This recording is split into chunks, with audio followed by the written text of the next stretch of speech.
A real investigation, a fair, bipartisan investigation would lead us to the conclusion that we want to hear from the Clintons, that we want to hear from everyone. But right now, we don't even know who else is in the Epstein evidence because Pam Bondi has not turned over that evidence. And that's the massive violation that we're seeing, that my colleagues on the other side of the aisle don't seem to have any urgency about. The massive violation of the law, and Pam Bondi needs to be here to answer those questions. But that is like, oh well, we'll put it off. We'll get there. We're working with them. I'll yield the sorry, Ranking Member. Hey, before I recognize Mr. Gill, I want to point out February 11th, Pam Bondi will be in front of the House Judiciary Committee. February 9th. I'm sorry, February 9th. February 9th. February 9th is Miss Maxwell. Miss Maxwell.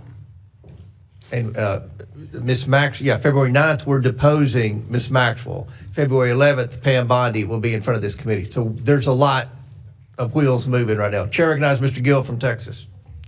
Thank you, Mr. Chairman. I just think it's worth pointing out that the obvious reality here is that the Clintons are doing everything they possibly can to not come testify before the committee or have any real transcript or information about his engagement and involvement with Jeffrey Epstein over a long period of time.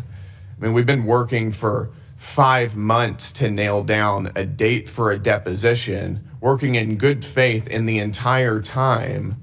The Clintons have been evading this committee, at one point even deciding that they were going to propose Christmas Day, Christ's birthday, as a date for a deposition. I mean, that's not good faith. At one point, they proposed that instead of doing a deposition, they're going to have Chairman Comer and his staffer and a note taker go up to New York City, where they could ask Mr. Clinton questions and create 2 different sets of records about what Clinton said. That's obviously quite different than having an official court reporter precisely write down the words from the former president. Competing staff notes are simply not going to cut it. So we've spent 5 months working on this. It's about time that they comply with a lawful subpoena like many other people have. And there's some suggestion that we're selectively choosing who to enforce these subpoenas against. I mean, as you pointed out multiple times, Jeffrey Epstein visited the White House 17 times. He flew at least 26 times on Epstein's private plane. There's a clear, long-standing, obvious connection between the Clintons and the Epsteins, and I think we need answers for that. And I hope that we get that, and I hope that our colleagues on the other side of the aisle will join us in that. And with that said, I'm happy to yield 2 minutes to my colleague, Miss Anna Paulina Luna. Thank you. I'd like to just say that I do agree with some of the sentiment of both my colleagues, to include Mr. Bell, who actually just spoke to wanting justice for the victims. But it's important to note that the reason why the files have been delayed in release is because of Judge Paul Engelmeyer in New York. This judge specifically ordered the SDNY to do a second review, and for those documents to then be certified by U.S. Attorney Jay Clayton. So if you want to get mad at someone, look no further than Judge Paul Engelmeyer, who then also, at the same time, just denied Massey and Ro Khanna's motion to appoint a special master. So we can argue back and forth all day long about where the files. I want to see the files too. I want everyone to come in and answer questions. But look no further than this person. By the way, this person is not a Democrat or Republican. I think this person actually might be an independent. But if you're wondering where the files are at, that is the truth of the matter. That's it. As soon as those files come out at the DOJ, we're going to get them. And by the way, I will remind people that weren't here earlier, Todd Blanche will get on a phone call with people here. And after this, I'm going to go walk over Todd Blanche's cell phone number to Chairman Garcia and to Chairman Comer so they can both get on a call. I think it's important to open dialogue, okay? But the point is that we have to know the facts, and those are the facts. So look no further than Judge Paul Engelmeyer. Again, he's the one person that appointed the review, a second review, and then once those documents are then reviewed, then it goes to the DOJ. but you can't fast track the process. Ask a question? Yes. Okay. Are you suggesting that the reason for not receiving 99% of these files is this judge? Not 20% of the files, 30%, half of them, 99% of the files, some of which are already public? From what I've been told, and this is why I would encourage you guys to talk directly to the DOJ on this, is that there was a second review ordered.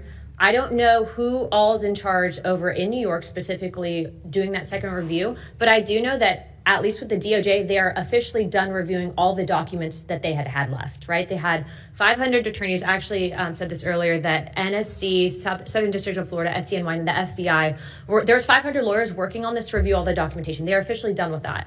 Now, I don't know what the second review process is because I'm not internally at the DOJ, but what I will tell you is when you have this judge then also turning around and denying Ro Khanna and Massey's motion to appoint a special master, which I think Mr. Khanna can probably speak on, I think that that's shady. And I think that it's really terrible that we're sitting here arguing at each other, pointing fingers, when it's this one guy who no one seems to be mentioning that's actually stonewalling it. So I'm here for it. I want all the documents, and I do think that we're going to get those documents. Do I think it's going to be rushed? Absolutely not. I don't want to rush the process, but I will also encourage you guys, just as I did this morning, I got a victim's specific information. The DOJ has said that they will release whatever files they have pertaining to her directly, and she had not up until recently been able to, I think up until today, get that because, frankly, a lot of these victims' portals go to just, I think, empty inboxes. But the point is that it's important for context. So I yield my time. I have a question for the chair. Well, you're Rick. Before I begin, I have a question for the chair. I just wanted to clarify, when you said Pam Bondi's coming on February 11th, is she coming to this committee? She's coming to the Judiciary Committee. So is she coming to this committee at all? Well, we'll see how the Judiciary... Is she scheduled to come to this committee at this point? I've said she's not scheduled to come to the committee. She's coming in front of the Judiciary Committee. Okay. Chairman, Chair, you're recognized, Mr. I'd like to yield 30 seconds to Ranking Member Garcia. Thank you. Just really briefly, I appreciate Representative Luna's interest, I know, in the survivors. So I do appreciate that. I just want to be very clear and clarify. Judge Engelmeyer has nothing to do, his rulings have nothing to do with the legal subpoena passed by the Oversight Committee last July. Pam Bondi and Todd Blanche and the DOJ have been in defiance of a legal subpoena of this committee that has nothing to do with the Khanna-Massey law that keeps getting referred to. And so when you're saying that Judge Engelmeyer is the reason, that is actually not the case as it relates to the subpoena. And so they're still violating the law and have been since July, to be clear. Thank you, Mr. Min. Thank you. And I just want to begin by echoing the comments of my colleagues on both sides of the aisle. As someone who spent my career as a lawyer, as a prosecutor, as a law professor, the rule of law is important. No one should be above the law, including presidents and former presidents, and congressional subpoenas are an important part of that rule of law. And I think the Clintons should be here. I think it's very shameful that they're not. But I also have to admit I'm very troubled by this criminal contempt motion. As a lawyer, I know that I don't know this area of law, criminal contempt. So what I did is what any decent lawyer does. I asked people who do know this area. I called a number of colleagues, former colleagues, people who are former DOJ attorneys, experts in this area. And it's hard to get 10 lawyers to agree on anything, but they all agreed that this was unprecedented, that under a normal administration, a normal DOJ that's not politicized, they would never bring criminal contempt charges in these circumstances. And I say non-politicized DOJ because many of us are very concerned that this Department of Justice has become weaponized under this administration. Under Pam Bondi, we have seen them go after Trump's political enemies, including people like Adam Schiff and Latifah James with bankrupt charges. We've seen them refuse to investigate an ICE agent who clearly shot and killed a woman at point blank. We've seen them fire line attorneys who refuse to go along with indictments that they describe as political and illegal. Now, the closest comparison to this particular criminal contempt case is Steve Bannon. And there's well-established precedent here. Steve Bannon refused to answer, saying he would only answer questions from this committee if Trump told him to do so. That wasn't like delaying or obfuscating. That is willful defiance. And that's what the courts found, and that's why he went to jail. And again, while I think that the Clintons should be here, what we're proposing here is a very serious matter, bringing criminal charges against a former president of the United States. And I listened to you very carefully, Chair Comer, for the last hour, and I heard you describe them as delaying, as dragging their feet, negotiating for 5 months. But I never once heard you say they just outright refused to comply with the subpoena. And dragging your feet is not the same as noncompliance. It's not the same as contempt. And so if we think they're dragging their feet or obfuscating, there are lesser things we can do, including civil contempt. And I have to ask, why are we not thinking about alternative measures rather than bringing criminal contempt against a former president? And I also want to point out that on November 14th, and I want to ask unanimous consent to enter this into the record, Donald Trump wrote a Truth Social post in which he demanded that the Republicans go after Bill Clinton, Reid Hoffman, Larry Summers in relation to Epstein. Later that day, Pam Bondi announced that they would be bringing investigations. And now that we saw later that this committee brought subpoenas against the Clintons. This seems very political, and the people I talk to in my district view this entire matter as politicized. They view this as why Bill Clinton, and look, if Bill Clinton is guilty, let's put him in jail. But what I have a problem with right now is that we seem to be doing something that is unprecedented for Bill Clinton. We're bringing criminal charges against him, potentially, that we would not do for any other individual in these same circumstances. And that, again, is not my opinion, it's the opinion of everybody I talk to. It says it's not a close matter.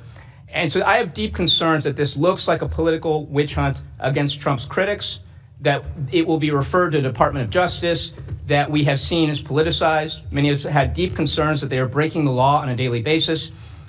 So I have trouble with this. I don't know yet how I'm going to vote, but I'd love to hear from you, Mr. Comer, why we did not pursue alternative measures, particularly when the Clintons, by all accounts, were actively negotiating, and whether you thought that their offers were not sufficient. They don't strike me as noncompliance or defiance of this subpoena. Mr. Min.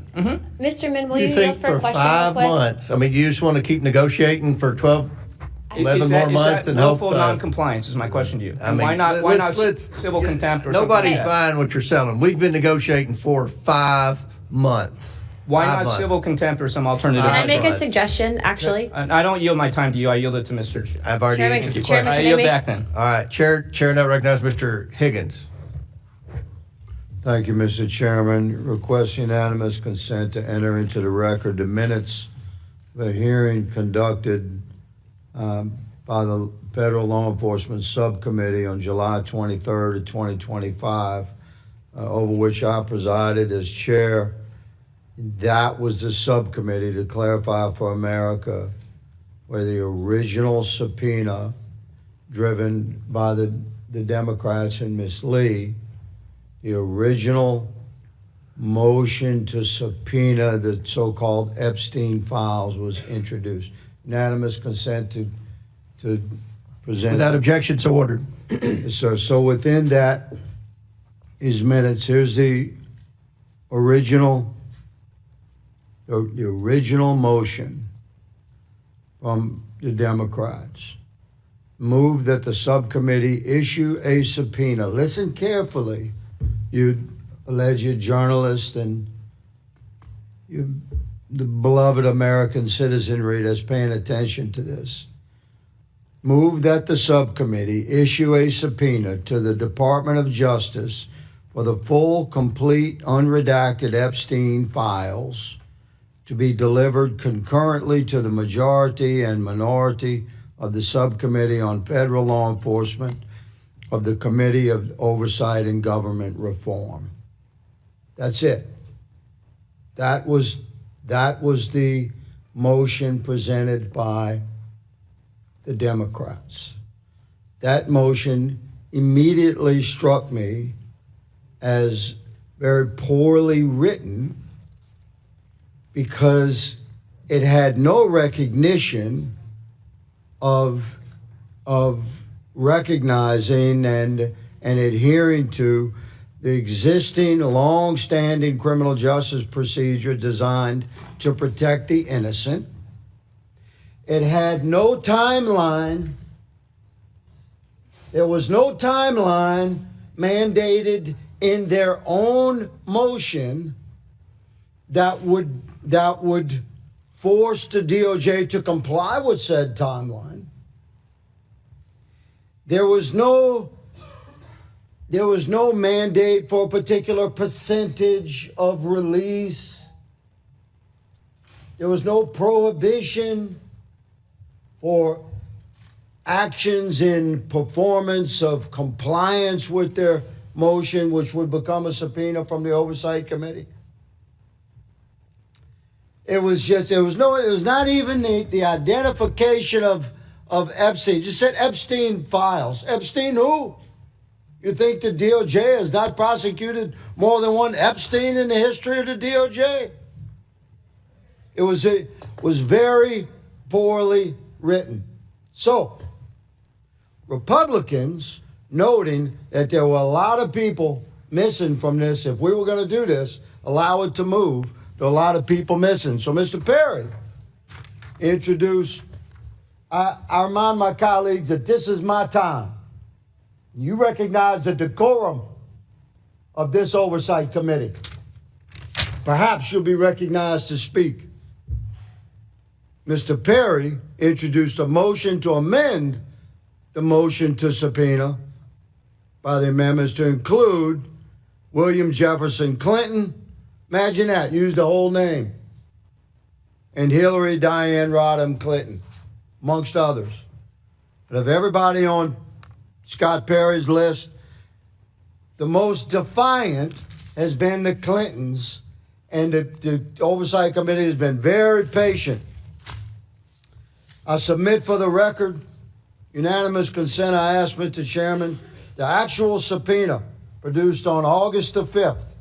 At a hearing on July the 23rd, the subpoena was produced on August the 5th. Without objections ordered. Everyone has essentially complied to the wishes of the committee. Who's in control? We are. With a majority, we determine. The most defiant has been the Clintons. That's why we're here today. Back in July, after Scott Perry introduced an amendment to the Democrats' motion expanding the list to include the Clintons and others, including Republicans, Ms. Mace introduced an amendment to the motion to subpoena, saying, I move to amend Ms. Lee's motion to include the redacting of names of victims and any personally identifiable information of said victims and any possible child sexual abuse materials. And the subpoena itself, and I'm closing, Mr. Chair, the subpoena itself stated that the DOJ is to provide all the material requested and recognizing redactions required by law.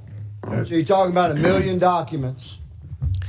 It takes time to redact 1 million documents. But the DOJ is performing and is delivering, and the Clintons are. I'll give Walkinshaw an extra minute. Thank you, Mr. Chairman. But before we go to Mr. Walkinshaw, Ms. Mace has 2 more unanimous consent requests, and I'm going to give Mr. Walkinshaw an extra minute if everyone's okay with that. Ms. Mace? Thank you, Mr. Chairman. I want to thank my colleagues, too. The whole Epstein saga and working with people on both sides of the aisle on the Epstein files and working with the victims has been extremely enlightening. Yeah, this doesn't sound like unanimous consent. Can you present the unanimous consent? Oh, here's the unanimous consent. Yeah, okay. Through the Epstein thing, this is a tweet that I did about judges. I learned that, not all the judges have been forthcoming with information and files. I tweeted out on November 28th, impeach corrupt judges, especially South Carolina judges. I've done this about a dozen times or more. I'm guilty as charged. Last week, an attorney named Robert Murding, I would like to enter his image into the record, too. Without objection to ordered. He is trying to hold me in contempt and told a judge I should be thrown in jail for, among other things, tweeting out that judges should be held in, that judges should be impeached. This is what happens to survivors. This is what happens to victims. And I'm sorry, I would like to enter my predator bill into unanimous consent as well.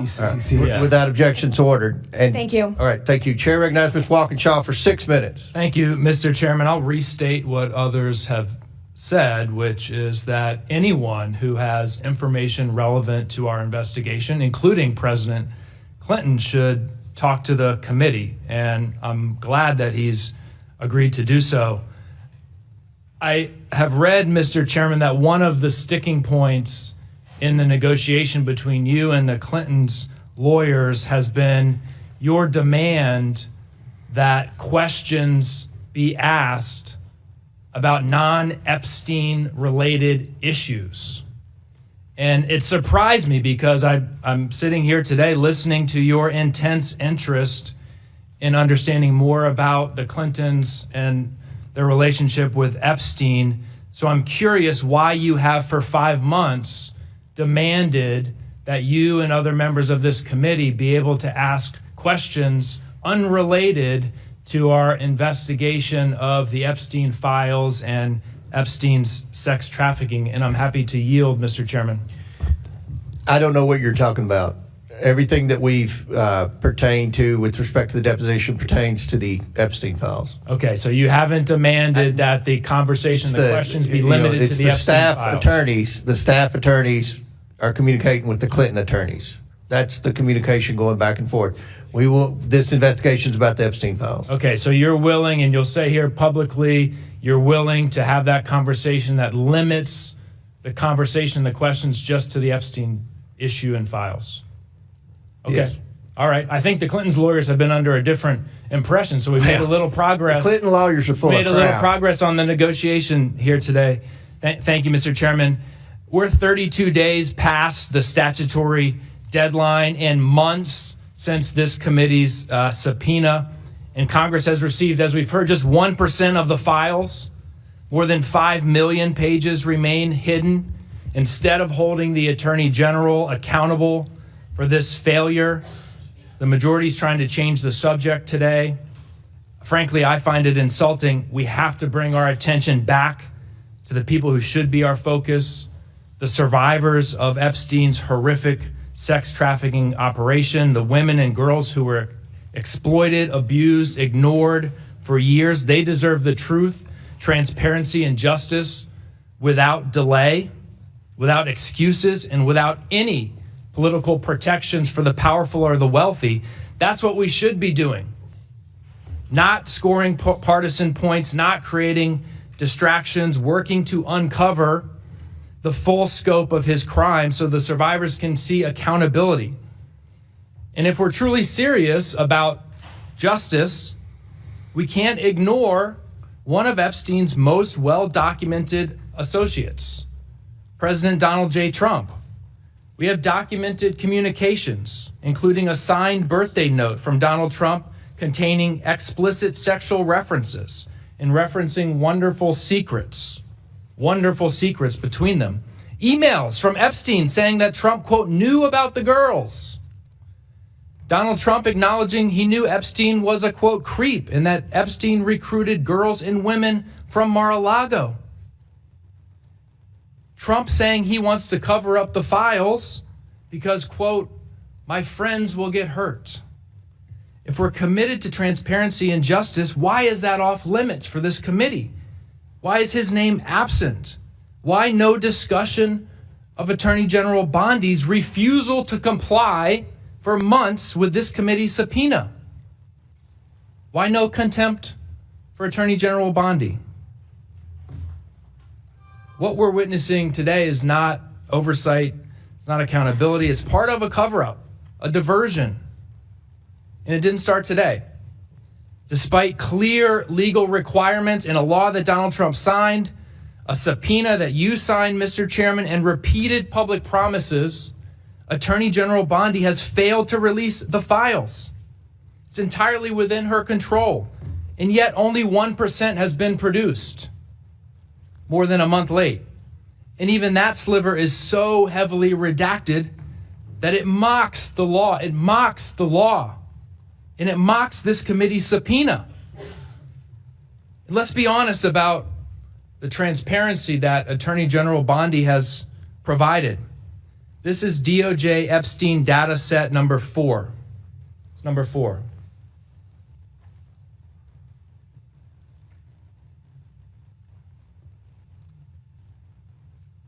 Data set number 4. This is part of the 1% that folks have been talking about this today. I'll close with this. Attorney General Bondi and the Trump administration missed their deadline. They're ignoring our subpoena. They've withheld 99% of the files, and they have obscured the little that they did release. It's not a coincidence. It's intentional. It's about protecting one man, Donald J. Trump, from accountability. Release the files. I yield back. Chair recognizes. Mr. Chair, of unanimous consent request. Okay, I'll recognize you for that. Mr. Chairman, I ask unanimous consent to enter the record a political article entitled Clay Higgins Explains Why He Was the Lone No Vote on Epstein Files Release. Without objection to order. Chair recognizes it'll be on our side, Mr. Perry, then Mr. McGuire. Mr. Perry. Thanks, Mr. Chairman. I'm disappointed at where we're headed here. Look, I think that legitimately both sides want all the information. I know I sure do, with the proviso that the victims and innocent people are not damaged in the release of that. What's interesting to me is that the only time my colleagues on the other side of the aisle want to talk about any of this is when they can bring up the current president's name, but they're not interested at all in anything else. And I would just say this regarding the timeline, because I'm frustrated with it too. You know what would have been great? Would have been awesome if we could have truncated the timeline when the Democrat DOJ was in power under a Democrat president and there was any investigation whatsoever. Ladies and gentlemen, my friends on the other side of the aisle weren't interested in these victims at all when they could have done something about it. Nary a word was said, and certainly nothing was done. All this advance work could have been done by them had they cared. But this is not about caring about anybody. This is all political theater because they hate the current president of the United States. I get it. It's disappointing to me. These victims should have their day, and they should, all this information, regardless of who it touches, should be out, with the proviso that the innocent are protected. I know that's not of any interest to you. I get it. That's unfortunate. I yield the balance of my time to the gentleman from Louisiana. I thank the gentleman for yielding. Mr. Chairman, earlier I asked unanimous consent to receive into the record the actual subpoena presented to the Honorable Pam Bondi by this committee regarding the DOJ's release of the investigative files on Jeffrey Epstein that was dated the 5th of August. I'd like to enter into unanimous consent associated with that entry, the letter written by this committee on August the 5th to Attorney General Pam Bondi, referencing the subpoena and giving specific instructions. Without objections ordered. I'd like to also enter into the record actually, I don't believe this has been released prior to right now, is the schedule associated with the subpoena. This is 1, 2, 3, 4 pages of specific instructions from this committee regarding the subpoena delivered on August the 5th. Now, unanimous consent without objection to order. Schedule as well. I'm sure the media will be fascinated with that. So the professionalism that this committee has pursued, to clarify for the citizenry, the professionalism that this committee has embraced and pursued has been squared away, impeccable. And that includes recognition that the Department of Justice, as stated in the subpoena, is to comply with redaction procedures of established law and criminal justice, long-standing procedures. So I heard someone mention 5 million files. That is the first time I've heard 5 million files. But I know that there were originally 250,000 files. And the Trump administration found another 600,000 files. So we were talking about, to round it off, 1 million files. Every one of those individual documents has to be reviewed by agents of the DOJ and their supervisors before they can be officially approved for release. That's the law. The DOJ has 400 agents working full-time on just releasing these documents. Now, you may argue that at the end of the day, you want to see the release of what they completed that day. I would say that's a fair narrative for discussion. but to say that DOJ is not fully engaged in complying with our subpoena is not accurate. It's not intellectually sound. And Mr. Chairman, I appreciate the opportunity to offer into the record these official and legal subpoena documents. I yield. Without objection, so ordered. Mr. Chair, I have a unanimous consent request. Okay, Mr. Frost. I have two articles. One is from Politics PA. Quote, Representative Perry referred to the House Ethics Committee for refusing subpoena. Without objection, to ordered. The other one's a CNN article. GOP reps Perry and Biggs formally object to subpoena from House January 6th. Without committee. objection, to ordered. Chair recognizes Ms. Crockett from Texas. Thank you so much, Mr. Chair. I have sat here listening and I am quite perplexed. It does take me back to my legal days. And so when I think about a subpoena, one of the things that we normally look at when we are trying to determine whether or not contempt is going to be ushered into the conversation is whether or not there's been substantial compliance. And what it means to actually look like you have substantially complied.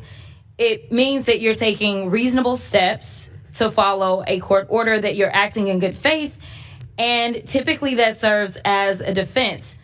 So if we are still crafting the parameters of said subpoena, for instance, my colleague, Mr. Walkinshaw, just asked whether or not this would be limited to the Epstein subject matter. For me, if they responded at all, then there is some sort of compliance, which they did. They didn't just throw the bird. They didn't just say, forget it. But more importantly, I just want to point out that we are living in an age of hypocrisy, because my other colleague just pointed out that Mr. Perry sits here and somehow sits in judgment of others. Frankly, that is what people are kind of getting annoyed by, is the hypocrisy, because Mr. Perry still has an outstanding subpoena that was never complied with. In addition to that, he talked about we need to care for the victims. Somebody correct me if I'm wrong, and I will yield my time. But I don't believe that Mr. Perry ever signed off on the discharge petition in the first place. So I don't know if he is just doing what he believes is politically expedient. But I will tell you this. I refuse to be a puppet, because Democrats tend to be of goodwill. We always want to do the right thing. We are always trying to follow the rules and follow the law. Unfortunately, we are living with an administration that does not care. We just want some type of parity. So, for instance, we all want to hear from President Clinton. If for some reason you said, we will give you, say, Pam Bondi, and then we've got President Clinton with it, or say maybe President Trump and President Clinton, two presidents, because we know that both presidents actually had a relationship with Jeffrey Epstein. But what looks political and looks like one can get away with everything, especially since that's what the Supreme Court has stated, that's why it looks like it's just gamesmanship. You only care about following the rules so long as you can invoke those rules on what is typically perceived as your political enemies. This is why we are falling apart in this country.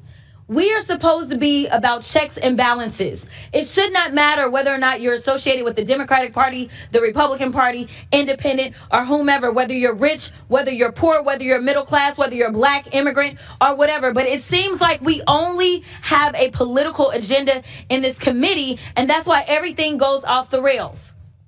You only love law enforcement when they're going after black, brown, immigrants, that kind of folk, right? But on January 6th, you didn't care about law enforcement because they still don't have their plaques up. We continue to do the right thing and say, yes, apply the rules equally across the board. And then y'all play in our faces and you only apply it to one side. I am asking for one commitment, and then I will yield to the ranking member. Mr. Chair, will you commit to me, as the chair of probably the most important committee in this Congress, especially in this moment where people are concerned about the level of corruption that exists within this committee, will you promise me that you are good for doing whatever is right and following the evidence, no matter who is on the other side of that evidence? Yes, and that is why I subpoenaed the estate. And we had no idea what was, nobody knew. Nobody knew I what was in the understand, but- estate documents. And I, without hesitation, subpoenaed the estate. We've subpoenaed the Department of Justice. And that's where we got the birthday letter. We subpoenaed Because the of estate. Hold on, the Mr. subpoena, right. Okay, we got the birthday letter, but we can't just get the evidence and then not follow up on the evidence that we actually get. I will relinquish the rest of my time to the chair. Thank you. I just want to just really clarify one. Thank you very much, Representative Crockett. Just to back to Mr. Walkenshaw's point, I think it's important to clarify that in communication, Mr. Chair, with your team and the back and forth with the emails, the Clinton team made it clear that they wanted to answer questions about Epstein, but that was not something that your team agreed to, only about Epstein. And so that's, I just want to make sure we clarify, and I appreciate you clarifying, Mr. Comer, that you said that you would limit the questions to only Epstein. Is that correct? That is correct. I And think what the that's- Clinton said that is not true. What their lawyer said is a complete lie.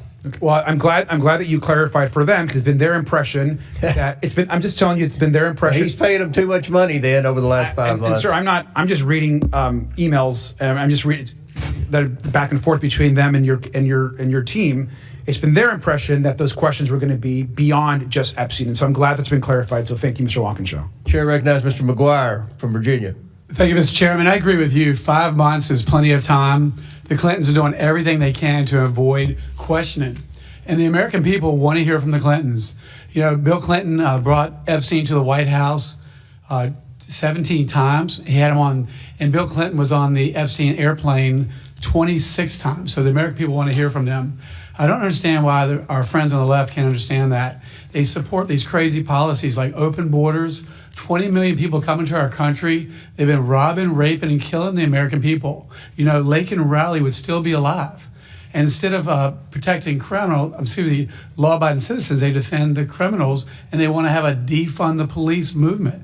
It makes no sense. These criminals they put back on the street recommit the same crime, and they're like, why did they commit the same crime? All Americans have the same goal, the same American dream. We want to live, work, and raise our family in peace. We just might disagree on how to get there, but the Democrats seem to always be wrong. The American people don't want boys undressing in girls' locker rooms. But for some reason, the Democrats support that. 5 months is plenty of time. The American people want to hear from the Clintons, and they said they had no relationship, but they definitely did. And with that, I yield the remainder of my time back to Ms. Luna.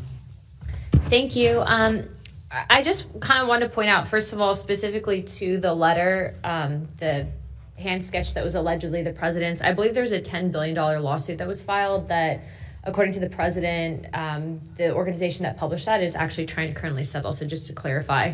But aside from that, I wanted to actually ask Mr. Min a question, if he's here still, if he would be willing to vote for a contempt in the Clintons if they refuse to come in and testify on a fine of about $1,000 a day until they comply with the subpoena. But I don't know if he's here. Is he still here? No. Okay. Well, I think that that's just something to consider.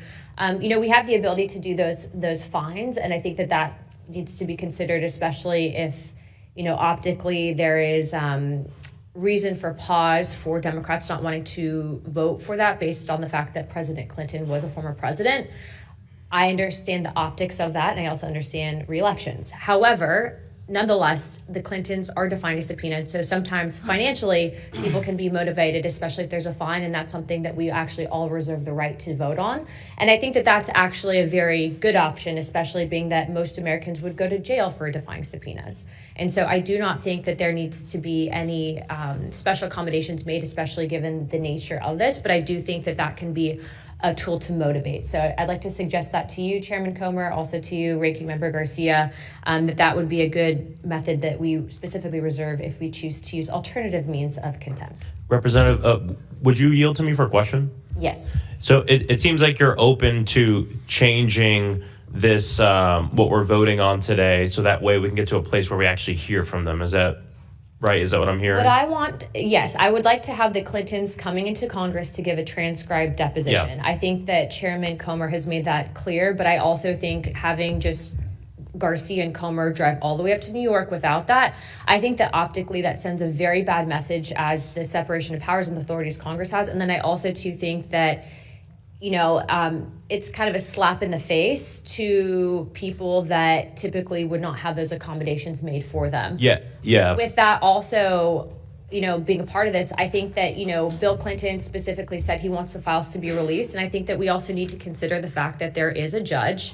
I know Mr. Garcia disagrees with me on this, but based on the email that I have seen on Judge Paul Engelmeyer, if you have someone that is ordering the DOJ to do a second scan of the files, if it's politically motivated, that's impeding an investigation. And I'm tired of judges, if they get involved in investigations in Congress, trying to obstruct. And so I just putting this out there, I'm going to be trying to impeach that judge unless he can basically give a waiver, let the DOJ release the files immediately. Yeah, and just real quick, I just want to say on the general thing, I agree. I mean, I think it would be best if the ranking member and chair can huddle and figure out how we can change it so we can actually hear from them. Because my concern too, and the other thing is, there's no faster way to make sure that we never actually hear from them in person than moving forward a criminal contempt that says put them in jail. I mean, we're just not going to hear from them for our investigation. And so, I mean, I agree if they can come to something to figure out how can we move forward in a way where we're actually,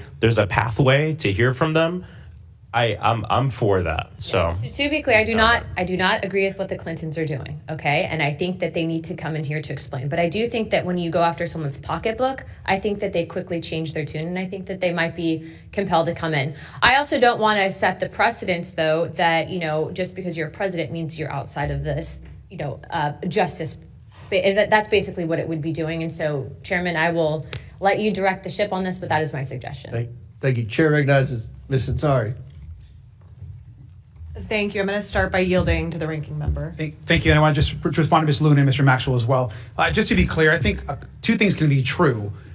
It can be true that we want to hear from the Clintons and that it's important that we hear from them and that we want to enforce our subpoena. I think it can also be true that they have also begun clearly making efforts to answer questions by declaration, to negotiate coming in, to give testimony.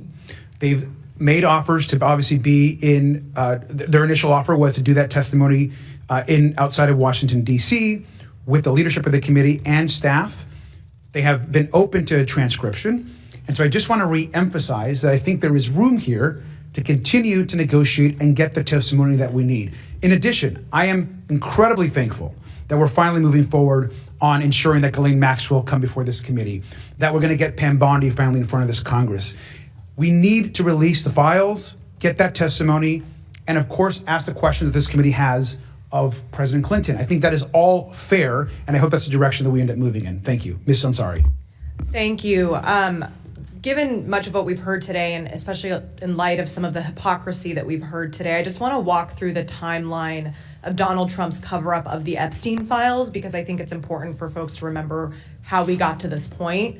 This was a series of deliberate decisions made at the highest levels in the White House and the Department of Justice to keep the truth hidden from the American public and the survivors of Jeffrey Epstein and his allies' abuse. Let's start with what the president said during his campaign trail repeatedly. At multiple points in 2024 when running for office, Donald Trump said he would, quote, declassify the Epstein files, use it as a rallying cry to win over voters. In October 2024, J.D. Vance said, quote, seriously, we need to release the Epstein list.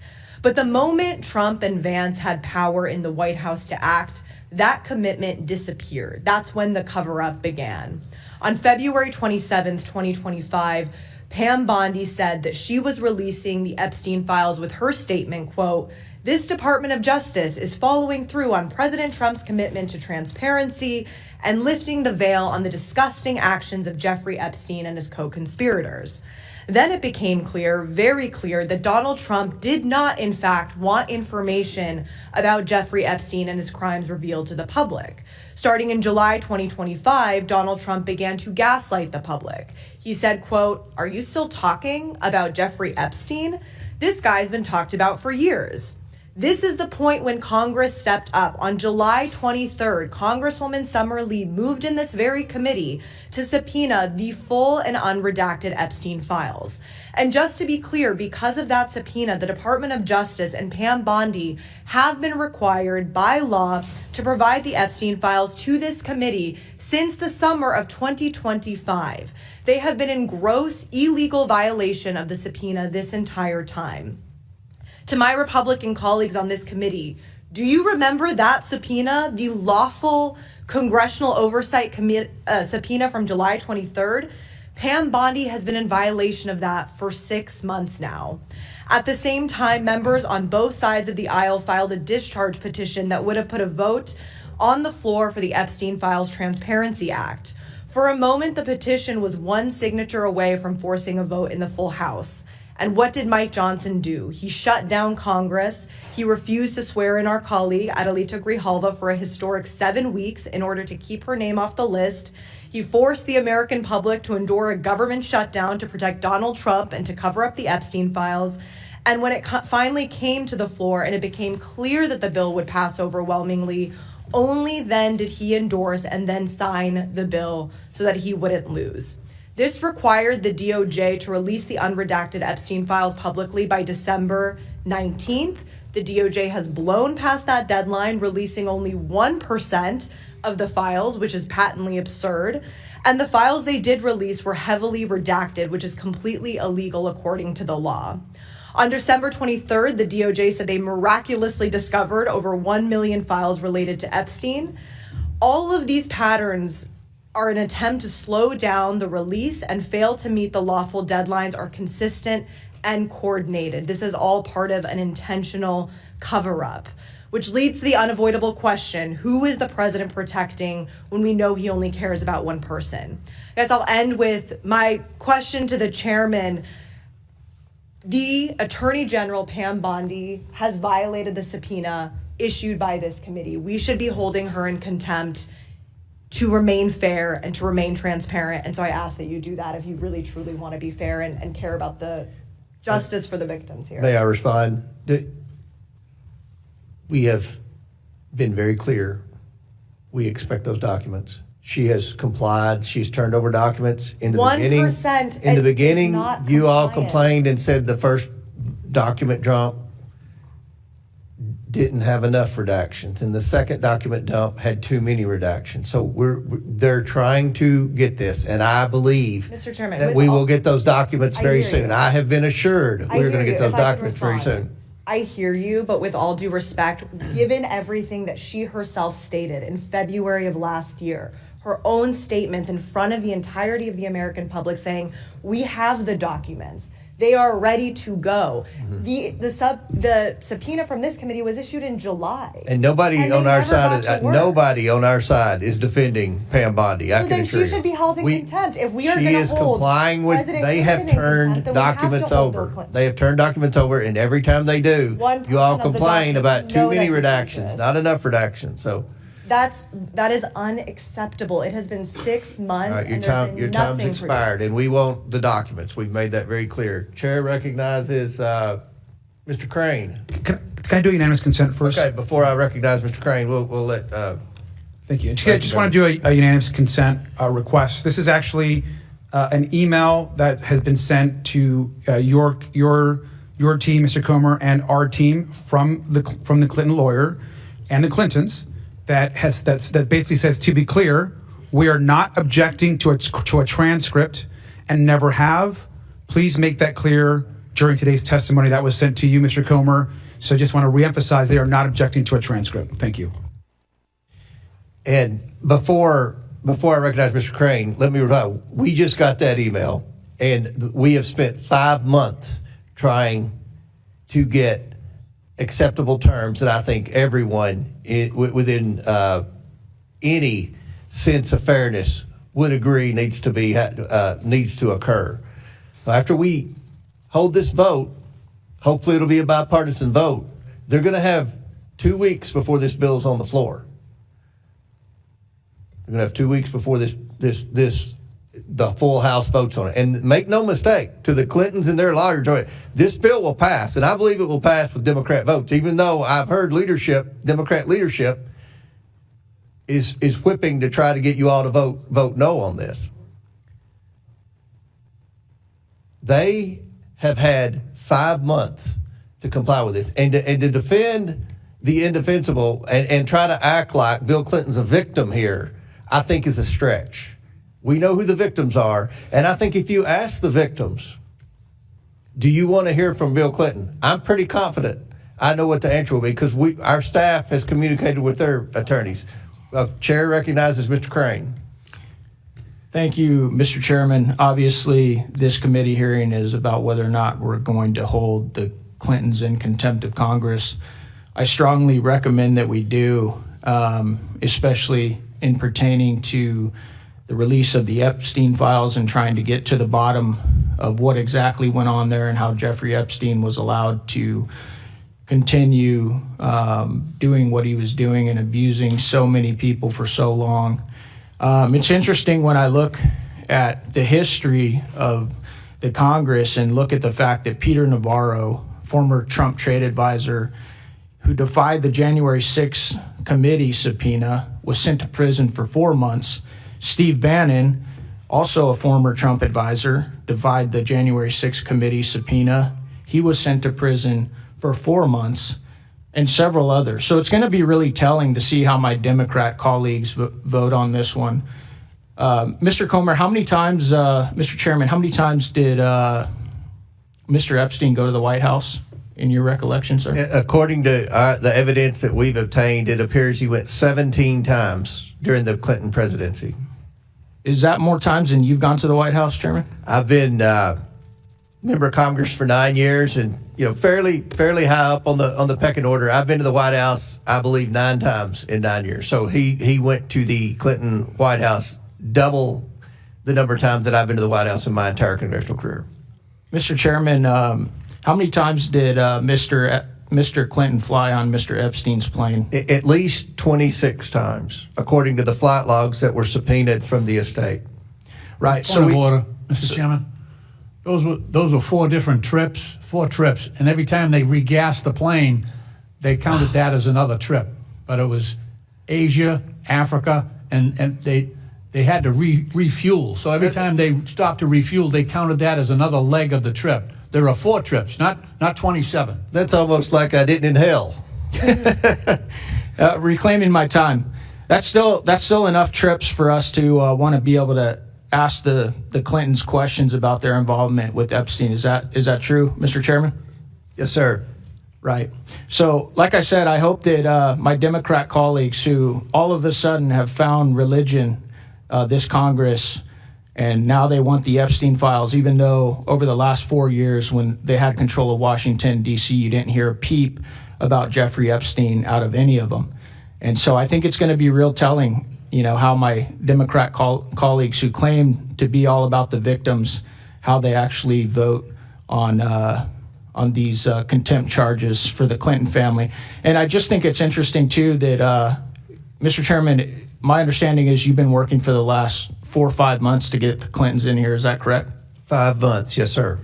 Did they tell you that they would come in over December 24th and 25th, Christmas Eve and Christmas Day? They have implied that they would come in, yes. Okay, so that just goes to show that they're trying to dodge suggesting dates that they know none of us are in session. And I think that's pretty despicable. The other thing I believe that they said is that you and the ranking member could fly up to New York, but you couldn't record any of the conversations. Is that correct? That is correct. Does that sound like any congressional deposition you've ever heard of, sir? No, and it would be my word against Mr. Garcia's, and I'm pretty confident I know whose side the New York Times would take, and the Washington Post would take, and MSNBC would take. And look, an investigation, you have to have transcripts, and the media wants transcripts. Well, you have to have transcripts. We don't do the notes. And the Clintons have already accused us of lying, and they accused us of saying this was an unlawful subpoena, which I appreciate Mr. Garcia admitting that it is a lawful subpoena. So I yield back. I also want to point out one thing that I think has been pretty interesting. When I flew into Washington, D.C. yesterday, my chief of staff told me that he'd been contacted by the Clinton attorneys at least 3 times to try and stop this. So it looks as if they tried to resist you for about 5 months, and once we finally pulled the trigger on it, now they're realizing that this could go very poorly for them. Is that correct, Mr. Chairman? That's how it appears, that they could stall, and then when it finally came to this vote, they felt like they could count on the Democrats objecting and a few of the Republicans that the media would go to, and the moderates, and say, oh, is this going to affect your election? Is this going to affect your election? At the end of the day, I think even the media wants to hear from Clinton. We all want to see the documents. So everyone in America that's keeping up with this, which is a majority of Americans, they want answers, and we're trying to get answers here today, and the Clintons have obstructed for 5 months. 5 months. Thank you, Mr. Chairman. I yield back. Chair recognizes Ms. Tlaib. Oh, wait a minute. Ms. Randall, I'm sorry. Thank you so much, Mr. Chair. I'd like to yield 30 seconds to the ranking member. Thank you. I just want to, again, just clarify that that the Clintons have not objected to a transcript. I just want to clarify that, Mr. Comer, which you just mentioned. And I think that in this moment of negotiation, which you've been in, and you've been in with them this entire time, there's progress being made, and they've not objected to the transcript. Let's talk to President Clinton, and let's get a transcript of it. Let's have the committee there and the staff there and move forward. Thank you. May I respond? We won't stop the talk. May I respond? They did object to a transcript, Mr. Garcia. They did object to a transcript. They're just now changing because they see that public opinion is not on their side. Chair recognizes Ms. Randall, and we'll give you 5 minutes. We'll give you 5 minutes.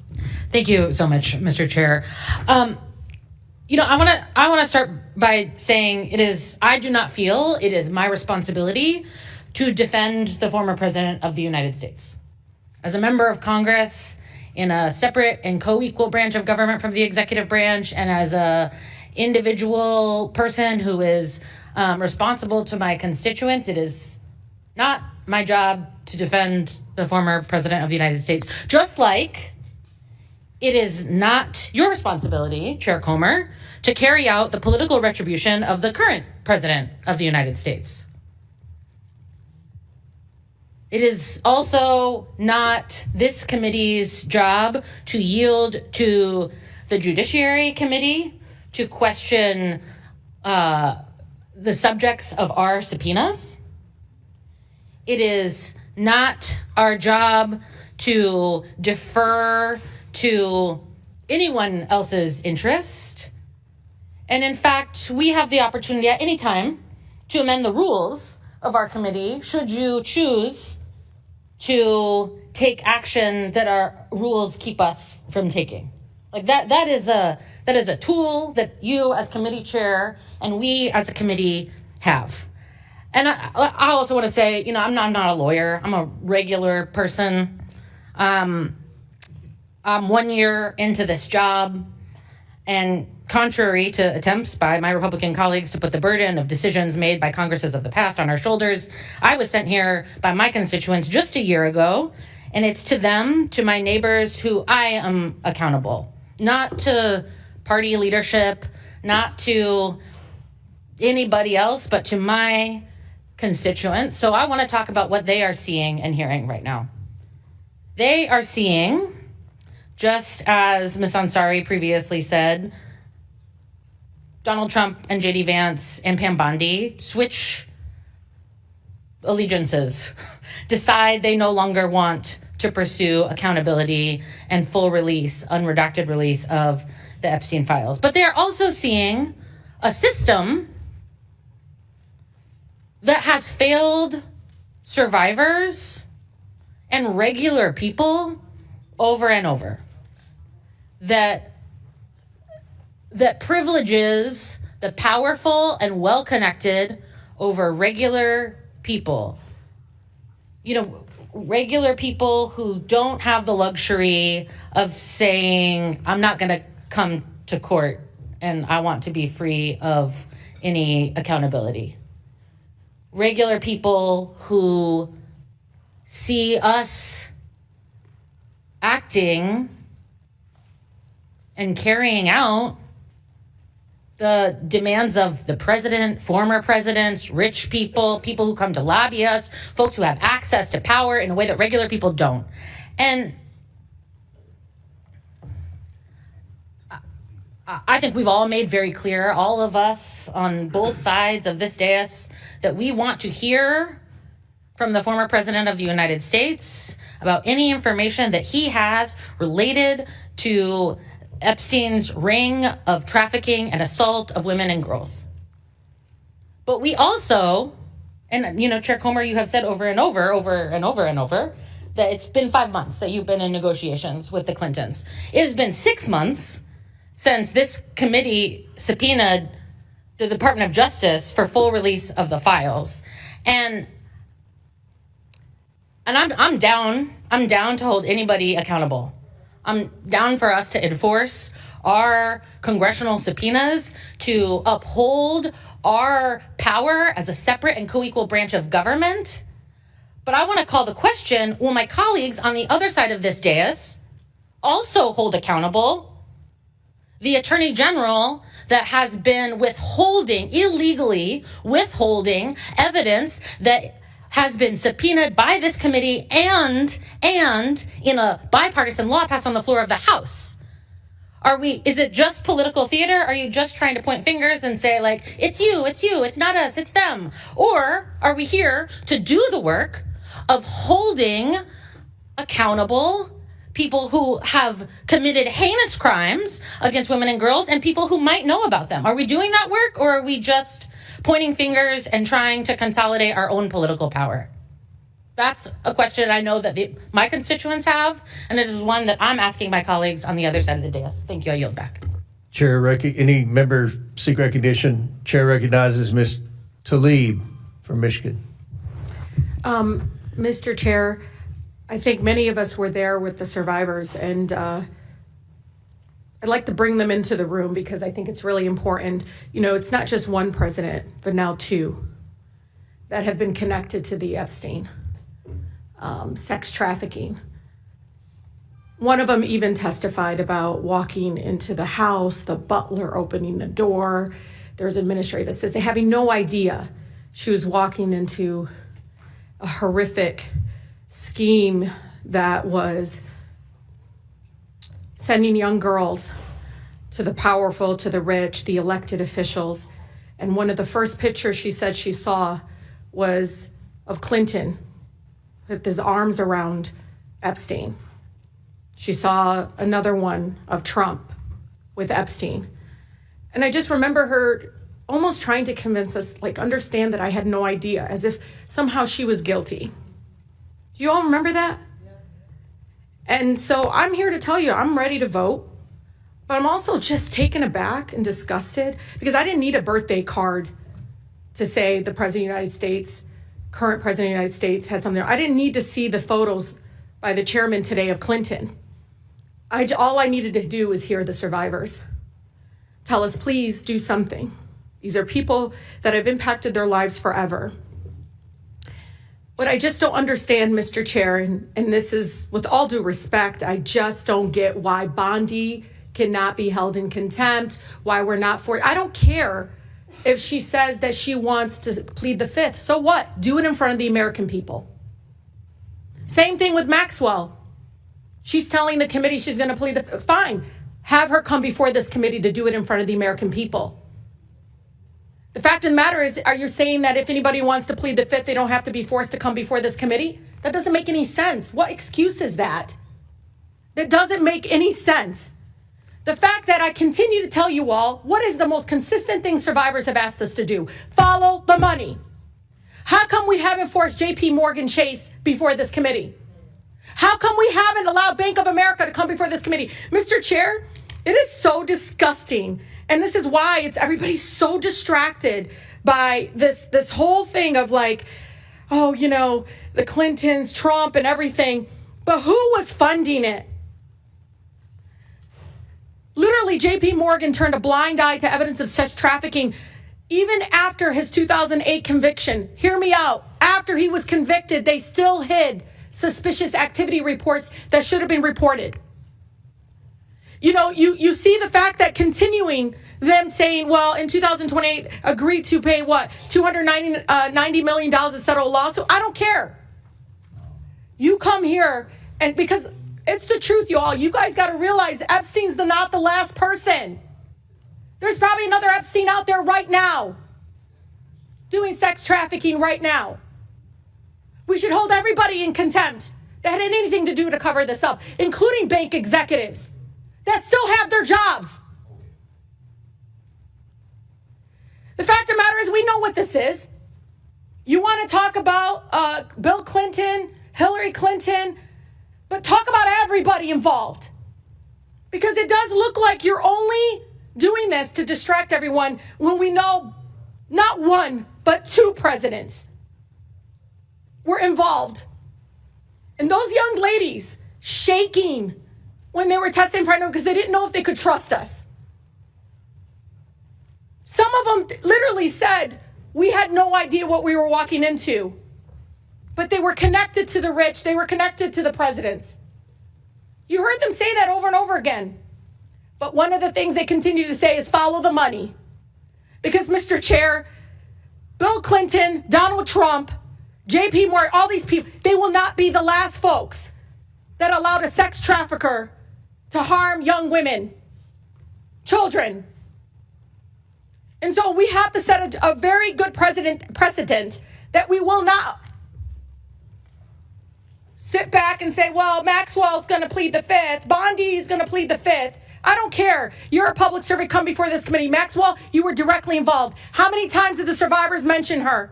How many times? Saying that she lured them in. She was primarily involved. And Mr. Chair, you and I had conversations. And you said, give us names. They gave us names. And you know it. So why are y'all focused only on them? And let me tell you, you know where I stand. I will hold anybody in contempt that will not give us information. I don't care how many lawyers they bounce up on us. But I'll tell you, Mr. Chair, shame on us for not forcing Bondi before this committee. Shame on us for not forcing Maxwell before this committee. Shame on us for not forcing J.P. Morgan Chase to answer questions that many of us have of $1.5 billion in suspicious activity. Because somebody had to fund this madness, this horrific actions by these men. With that, Mr. Chair, I yield. Ms. Tlaib, if I may respond to some of that before I recognize Ms. Boebert's next. Okay. I believe with all my heart you are as sincere as anyone on this committee about wanting to get answers about the truth. And I believe your heart is pure. Maxwell is coming in front of this committee. And but we've when? tried. No, let us decide that today. When? Like well, when? It's nailed down. February the day? The 9th. She's coming, 9th. And you'll be able to ask her questions. That's one of the things Clinton wanted was only me and Garcia. Maxwell's coming. Anyone who wants to ask her questions on this committee will be able to. So that's. No, I think the American people want answers from President Clinton. I'm not trying to argue with you, Ms. Tlaib. I just want to respond to. Pam Bondi is coming before Congress in 2 weeks. I am confident she is going to be grilled by both parties on the discharge petition. If you didn't want, I don't want to, and Ms. Randall, you mentioned something about the Judiciary Committee. Believe me, I don't want to work with the Judiciary Committee on any investigation, okay? But when we passed that discharge petition, that got them involved. But we had an outstanding subpoena. Just let me explain. Pam Bondi's going to be in front of the Judiciary Committee. We'll see how that goes. We'll see if there's been a document dumped. Mr. Chair, we can't after that. forget the banking institutions The either. last thing, this is the most important thing. Months ago, I approached Ms. Tlaib, Ms. Lee, and Ms. Stansbury, and I said, please, if you all get a chance, and I know you all are all sincere, try to get some names from these women, and we will continue to try to get documents. Mr. Chair, if I didn't want to know that, if we didn't want to, let's bring these bank Ms. Tlaib, you're out of executives. order. I'm just referring. We want to hold everyone accountable. We don't care. Or We don't care if they're billionaires. We don't care if they're Republicans. We don't care who they are. Do you agree to work with me, though? We got to get the bank executives here. Because, Mr. Chair, you and I know that this is still being funded in some other way. Epstein's dead. But we know there's another person out there doing the same thing. We know it because the banks cover it up. These suspicious activity forms were literally these reports that had to be filed. They were there for a reason. So we can stop. And last thing, and then I'm going to open it, I think, see if there's any other members. But we are going in looking at suspicious activity reports. Both Republicans and Democrat staffs going in looking at suspicious activity reports as we speak. I'm all about looking at suspicious activity reports. Now, time's expired. Does any other member seek recognition? Mr. Fallon from Texas. Thank you, Mr. Chairman. I'd like to share a quote with you. I thought it was interesting. No one is above the law, and no one should be escaping accountability. And Hillary Clinton said that. And according to the LA Times, there's another quote. No man in this country is so high that he's above the law. I agree with both of these quotes. Al Gore said that when he was a member of this chamber, Bill Clinton's own vice president. I hope every member of this committee agrees with those quotes. So we have to ask ourselves, are we a rule of law nation or are we not? When a citizen of these United States is subpoenaed by this Congress, they should comply, plain and simple, regardless of who they are. We all get accused of things, and we should do everything we can to, because accusation is nothing but that, to prove it false if it's untrue. Jeffrey Epstein was a rapist, pedophile, sex trafficker. In street parlance, he was a scumbag, lowlife, and slimeball. And some of the things that I've read in these files, he was evil incarnate. He's also dead. I didn't even know who he was until he wasn't. So why are we here talking about a dead guy? Because he was associated with powerful people, some of which are highly likely to have participated with him in some of the worst kind of criminal activity. And if they did, they should pay. They should face justice. Whether they're rich or poor, famous or anonymous, mighty or meek. So is that what we're doing today? Are we pursuing justice and transparency? Because transparency makes an easier and shorter path to the truth. We should be pursuing the truth. But some on this committee and in this Congress are pursuing fame and campaign fortune and exploiting this issue, not in the pursuit of justice, but in the pursuit of raising hundreds of thousands of dollars using a false premise as a battering ram. Jeffrey Epstein, and here's the false premise, that Epstein was a creature of the political right, and they're protecting him, and he was pounding around with Donald Trump and those in his orbit. And that's why the Republicans won't release the files. Now, that's incendiary, but is it true? Or is it just a cheap, woke fantasy? Well, here's the facts, and the facts matter, so let's look at tail of the tape. How many confirmed visits to the White House? Under Bill Clinton, there were 17. Jeffrey Epstein visited the Clinton White House 17 times. How many times did he visit the Donald Trump White House? 0. How about documented political donations? 21,000 to the Clintons, 0 to Trump. Documented non-Clinton political contributions. 118,000 to the Dems, 18,000 to the GOP, for a total of 89% to the Democrats and the Clintons, 11% to the GOP. Now to the matter at hand. Epstein files released by the oversight Democrats from 2019 to 2023 when they were in charge of this committee, 0. Epstein released files by the oversight Republicans from 2023 to present, 53,000 pages. Epstein files released by the Biden Department of Justice in the 4 years he was in office, again, 0. Epstein files released by the Trump DOJ, 2025 to present, 125,000 pages. And a member of this committee completely jumped the shark again. And right after Charlie Kirk was assassinated by a left-wing loon, and it was a time where we really need to turn down the temperature and practice some civility, said, and I quote, Republicans have been so busy protecting pedophiles and rapists that they forgot what this committee is supposed to be about. Well, I tell you what this committee is supposed to be about, Mr. Chairman, about transparency and truth. And on this matter, the Republicans have led, and we produced results. And the Democrats have done squat and bumpkiss. for the record, that kind of incendiary rhetoric, while it may make headlines and make people famous, or perhaps better stated, infamous, and raise loads of woke cash, maybe even get you invited to Hollywood parties. But at what cost? Those kind of lies create division and damage, and they're ludicrous, absurd, lazy, and perhaps, worst of all, unoriginal.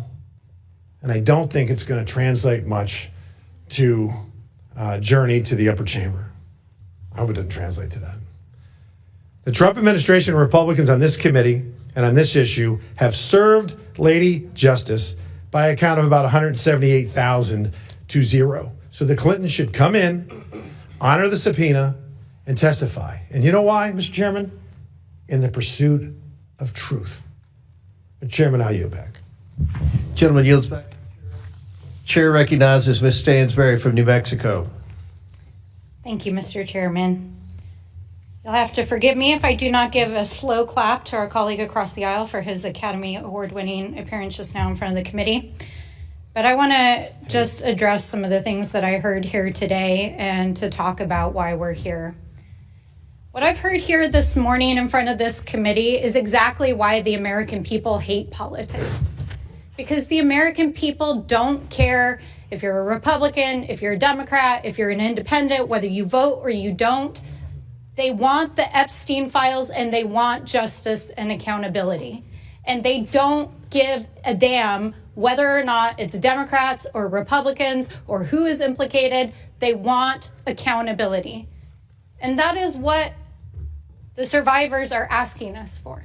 They are asking us to do our jobs, to make good on the promises that we made them when they came and met with us, and to actually, in good faith, conduct an investigation.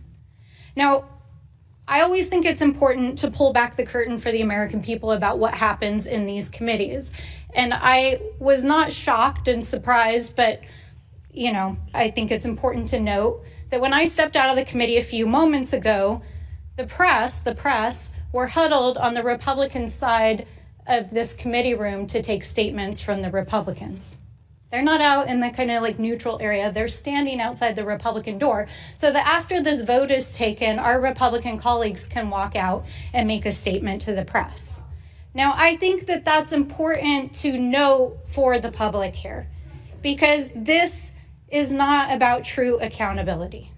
Because if this was actually about getting to the bottom of this case and actually holding individuals accountable for the crimes that were committed by Jeffrey Epstein, by Ghislaine Maxwell, by the associates, and the many, many people who are implicated in this case, what would be happening right now in this committee is that Pam Bondi and DOJ officials would be sitting right there on the witness panel answering questions under oath, because they are breaking the law.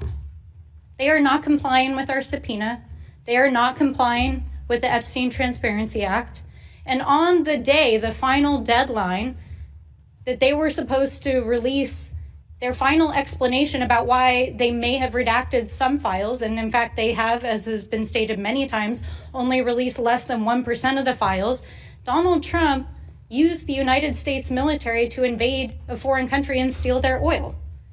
And while we're sitting here and our colleagues are trying to create a spectacle for the media, every single newspaper in the United States and the world's headline is about how Donald Trump right now is in Europe embarrassing the United States.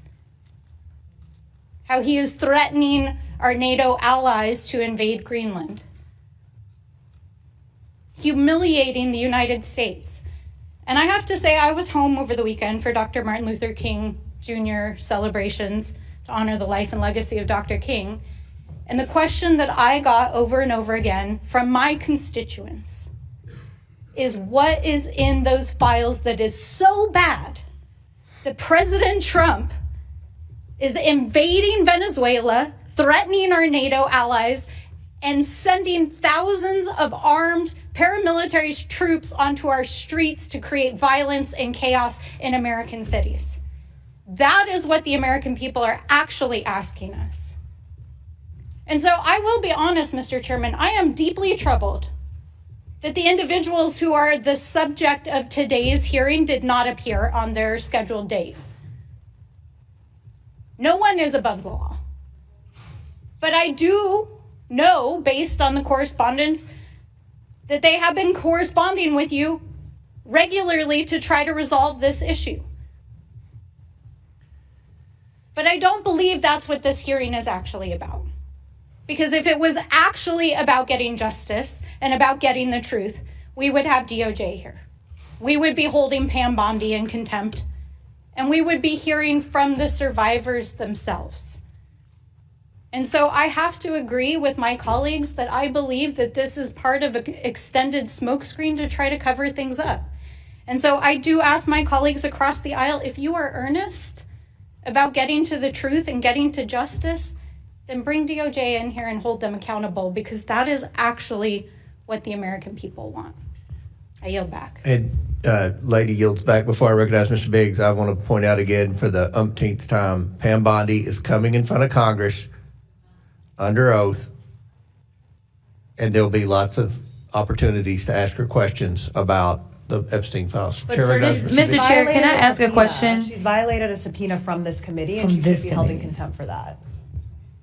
That's a fact. Here's the difference. They have been turning over documents. Now, I've said it 100 times. It's not as quick as we would like, but they're turning over documents. And I've been very clear today and in hundreds of interviews. You can't be serious that one person is turning over documents. What's the deadline for them? When do you expect the full document? Well, in our subpoena, there was no deadline. And then we voted for the discharge petition, and there's a deadline. The discharge petition's in judiciary. She's coming in front of judiciary. Now that is a fact. Don't try to misrepresent. And Bill Clinton's not a victim here, and the media is not going to take Republican side on anything. So let's just be right. I think Pam Bondi. Chair recognizes Mr. Biggs. It's Mr. Biggs, 5 minutes. Thank you, Mr. Chairman. And I would just point out, the previous speaker was talking about peeling back so the public can see what goes on in a committee. I mean, I just came from another committee where we were talking about massive fraud around the country, and in particular in Minnesota. And I'm glad that 2 Democrats could find time out of their busy schedule to even attend that hearing. What a shame. What a shame. So when someone says, what is in the files is so bad, I'll ask this question. What is in the files that's so bad that the Democrats for 4 years, when they had control of this committee, didn't release a single document, didn't call a single witness, didn't make any motion? In fact, for those 4 years, go back and look. Did they ever say anything about Epstein? No, they didn't. But wanting to make a press, wanting to get it on the press, that's why you're making the issue today. Because let's talk about why we need to talk with, do this contempt, is because former President Clinton and former Secretary of State Hillary Clinton basically strung us along as we were bending over backwards trying to accommodate their schedule. They didn't show up after we finally had to get a subpoena for them. And I have right here, this is just interesting to me. This is a little note written by Mr. Clinton, former President Clinton, to Jeffrey Epstein's 50th birthday. Jeffrey, happy 50th. It's reassuring, isn't it, to have lasted as long across all the years of learning and knowing, adventures and no illegible word, and also to have your childlike curiosity, the drive to make a difference, and the solace of friends. He rode on that plane many times. He was apparently close friends with him. Jeffrey Epstein claims that, and I don't know if we should believe anything Epstein says for sure, but I mean, Epstein says that he helped set up and fund the Clinton Foundation, and former President Clinton in his note, I mean, this is what he wants. He doesn't want to come in and testify. He wants to do the same thing that he did in previous times. Just, okay, we're going to send a little note, that ought to do it. He says something to the effect that he spent significant time in the Clinton Foundation after he left the presidency. Well, if Jeffrey Epstein set it up, then there's some reason to ask questions of both he and the former Secretary of State. They were given a subpoena. It was a lawfully issued subpoena by a standing committee. By the way, I happened to be at that subcommittee hearing. I was there when every Democrat voice voted that out. Nobody objected and said they didn't want him to be subpoenaed. But he was subpoenaed, and he didn't show up. So here we are. And with Mr. Chairman, I'll yield time to you if you need it. I appreciate it. I think that everything that needs to be pointed out, we've pointed out. So I will. Then I'll yield, sir. Okay. Chair, any other members seek recognition? Chairman. Mr. Mfume. Thank you, Mr. Chairman. I want to thank you and the ranking member, and I particularly want to underscore the ranking member's opening statement, and that was that oversight Democrats want the truth about Jeffrey Epstein's crimes and accountability for everyone involved. He said, and I agree, we want transparency, we want the facts, and above all, we want this committee to use its oversight tools in a serious and responsible way. I would be remiss if I did not thank on behalf of all of us the efforts of Representative Rokana of this committee and Representative Massey. Thank God they stood in the way of things and took the heat to get the discharge petition up and voted on. And I want to also point out something that I think is important, and that is consistencies, Mr. Chairman. The action that the majority has been proposing today departs from this committee's established practices, including its long-time standing acceptance of written testimony and the level of accommodation this committee has traditionally required before proceeding to criminal contempt, not civil, criminal contempt. I'm glad, as the ranking member has stated, that the Clintons have agreed to testimony and to a transcript and to meet. I agree also that that meeting should not be taking place in New York.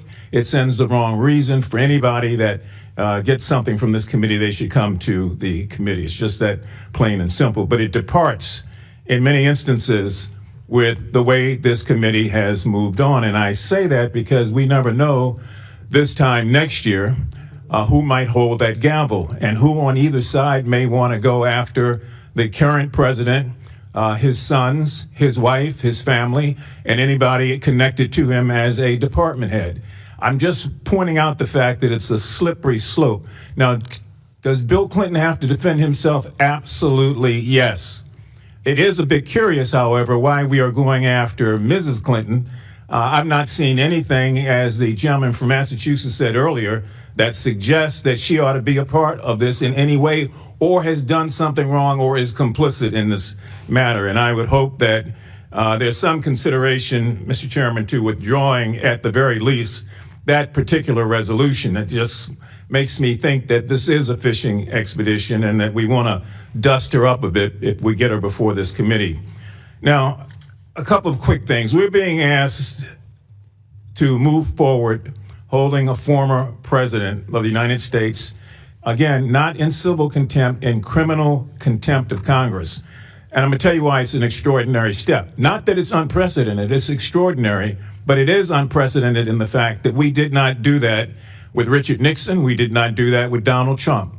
There was a subpoena, but there was never an attempt to find them in criminal contempt of the Congress or of this committee. It's an extraordinary remedy that's usually reserved for situations where a witness has clearly and willfully defied Congress after extraordinary processes have been exhausted. The majority has not demonstrated that standard so far. I do want to say also that we're in a situation where I don't think that anybody on the Republican or on the Democratic side of this committee is trying to defend former President Clinton. They're trying to find a way to make sure that we're consistent. So the reason we keep hearing the need to have Pam Bondi before this committee is that we're getting ready to bring criminal contempt charges before there's been an investigation. Usually that happens after the investigation. And the notion that somebody is going to come before this committee, Mrs. Maxwell, and take the fifth, I don't care. She's already a convicted criminal. She can't take the fifth. But we can do the actions we ought to be about, and that is to make sure that both of them are before this committee, and then to make sure also, or to suggest, it's up to you and the ranking member, that that meeting takes place and those transcripts are made available, and that Mr. Clinton comes before the committee with counsel so that we then are in a position to move forward. We're taking a big jump here without doing some of the things that we normally do. Now, I'm glad that Ms. Tlaib brought up the matter of victims. She's not here right now, but all of us sat in that room with those victims. It was gut-wrenching, and all of us made a commitment that we would prove that this institution could and would do the right thing. So we're challenged here, Mr. Chairman, and I hope that you and the ranking member can give us a way to proceed here, that both of the concerns on both sides are addressed. But if we just move straight as we're going now without an investigation, it begs the question, what happens when the shoe is on the other foot? I yield back. Gentleman yields back. Ms. Simons next. Before I recognize her, I just want to add, with respect to the Hillary Clinton subpoena, you all voted for that. This committee voted for that in a bipartisan manner. Her name was on that list. And with respect to Pam Bondi, again, she's testifying in front of Congress in less than 2 weeks. Chair recognizes Ms. Simon. Thank you, Mr. Chairman. Just a quick comment, and I have a friendly question for my colleague, Ms. Luna. And I'll say a friendly question. I've worked with victims for decades. So few opportunities present themselves for victims to sit face to face with folks who hold power, to beg and plead that everyone who had anything to do with their harm be held to account. So few opportunities. I have been a victim advocate where brilliant young women who have been trafficked across this country have stood in courtrooms and were demanded to testify against their traffickers, and they did with such power and grace in fear that their lives may be taken because of that braveness. And a number of those young women that I witnessed take all that they had to confront their demons, they were murdered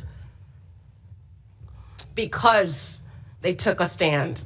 And so when we did stand in front and sit in front of those victims and they gave us their all, I hope that this is not the only opportunity, Mr. Chair, to speak on their behalf. From our president to everyone in those files, forget all the political games. If these women who are connected with the largest sex trafficking ring in modern day American history cannot get justice, what about the girls in every single state? I mean, it is what it is. That being said, Ms. Luna, you talked briefly about a proposal. She's not in. She's out. That's both. There was a proposal put on the table to rethink how we might have a conversation about the Clintons or President Clinton coming in and having a conversation with this body. And I guess that time has passed, but I know that I would love to hear from the former president of the United States. I would love to hear from the Attorney General. I would love to hear from the current president of these United States. The victims deserve to be heard. The victims deserve for the files to be released in their entirety. And the victims deserve for us to get to the bottom of this matter. I yield back. Well, I actually would like to yield my time to the ranking member. Actually, I'm okay right now on time. I might come back around, but back to Mr. Comer and the Republicans. Thank you, Ms. Simon.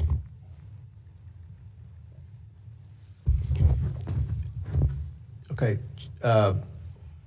Do any other members seek recognition? Seeing none, we are going to, there's an amendment at the desk. Well, let's Ms. Lee, what purpose do you seek recognition? I have an amendment at the desk. Will the clerk distribute the amendment to all members? The clerk will designate the amendment. An amendment to the amendment in nature of a substitute to the William J. Clinton contempt report as offered by Ms. Lee of Pennsylvania. Without objection, the amendment is considered as read. I reserve a point of order. The gentlewoman is recognized for 5 minutes to explain her amendment. Thank you, Mr. Chair. I think that even listening to this debate throughout our hearing today, our markup today, I think it's really clear that at the heart of this effort to release the Epstein files are very real human beings who have experienced unimaginable harm. They have been repeatedly victimized by the indifference of the U.S. government and the injustice that they face. They deserve peace and healing and justice. When my motion to subpoena the Epstein files passed, this committee resolved to get that justice for those survivors. And I thank Chairman Comer for pushing this effort forward by issuing additional subpoenas for the Epstein estate and the banks. And we know that without the full files from the DOJ, that is just not enough. That's why I'm introducing this amendment, which holds Attorney General Pam Bondi in civil contempt for failing to comply with the August 5th subpoena, and I urge my colleagues to support it. And we believe that we should start with civil contempt because we are serious about this investigation. We want these files and we want to hear from them. And we must start there. The Department of Justice needs to be the priority. We can move to non-compliance by anyone else, including Ghislaine Maxwell, after we have received those files. It has been 5 months, and we're still missing over 5 million pages of documents purportedly. The Department of Justice has only released 1% of those files. They have stonewalled this committee since August, and they have failed to provide even the most basic updates. How is that not an insult both to the authority of this committee and the survivors? Without the full files, how can we know who might have legitimate knowledge or who might be culpable? We wouldn't have to speculate on the Clintons or anyone else's involvement if we had all of those files. And to be clear, I'm certainly not opposed to the President and Secretary Clinton being held accountable for violating the subpoena. But the fact that this effort to hold the Clintons in contempt was fast-tracked and is happening before any action against the Justice Department is just evidence that the Republicans on this committee are not taking this investigation seriously. It is an unequal application of law. And again, it is a bit ironic that these contempt resolutions empower the Justice Department to imprison possibly 2 people for defying the exact same subpoena that they themselves are defying. If this committee wants to be taken seriously, we would be addressing all the bad actors in this investigation, not cherry picking them for political points. The Justice Department needs to be held accountable for their non-compliance and lack of transparency. They have been selectively producing information, shielding powerful people, and obstructing any efforts for oversight. And if we don't hold them accountable, Mr. Chair, we are too. Just this past Friday, Attorney General Bondi asked a New York federal judge to deny an appointment of a special master to monitor the release of the Epstein files. They don't want a neutral third party making sure they follow the law. I think all of us should be questioning what the Justice Department is doing that they don't want the American people to see. We can't just take them at their word that they'll eventually get around to releasing the files. Quite frankly, they have put up the same, if not far less of an action as the Clintons have. What little information they've released so far has either already been made public or has been a mess of just sketchy redactions. A group of survivors sent a letter to the Justice Department's Inspector General complaining that the redactions had been, quote, selective. They pointed out that multiple times the names of alleged abusers appeared to be redacted Yet some survivors' names and identifying information were released. To be clear, the subpoena I moved to secure does not allow for redactions unless it would protect the identity of a survivor or contains child sex abuse materials. They have had plenty of time to work with this committee to protect survivors' identities. This is bigger than one case. It's about rich and powerful people being protected by each other and institutions. It's about a system that has enabled Jeffrey Epstein and Ghislaine Maxwell and whoever their co-conspirators are to buy favors and silence from our government. This effort is the one time we could get some real accountability and reclaim the power of this system. Republicans, don't drop the ball by allowing Pam Bondi and the Department of Justice to play us for fools. Mr. Chair, you are setting a precedent that non-compliance with this committee will result in immediate contempt proceedings. So I challenge you and my Republican colleagues to put your money where your mouth is and pass this amendment in holding Pam Bondi in contempt. I yield back. Gentle yields back. I'll recognize myself just for amendment. Look, I oppose this amendment, and I hope everyone on the committee opposes this.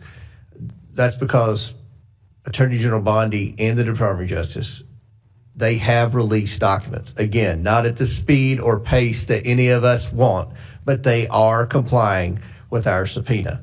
That is a fact. I oppose your amendment, Ms. Lee, because you amend the criminal to civil.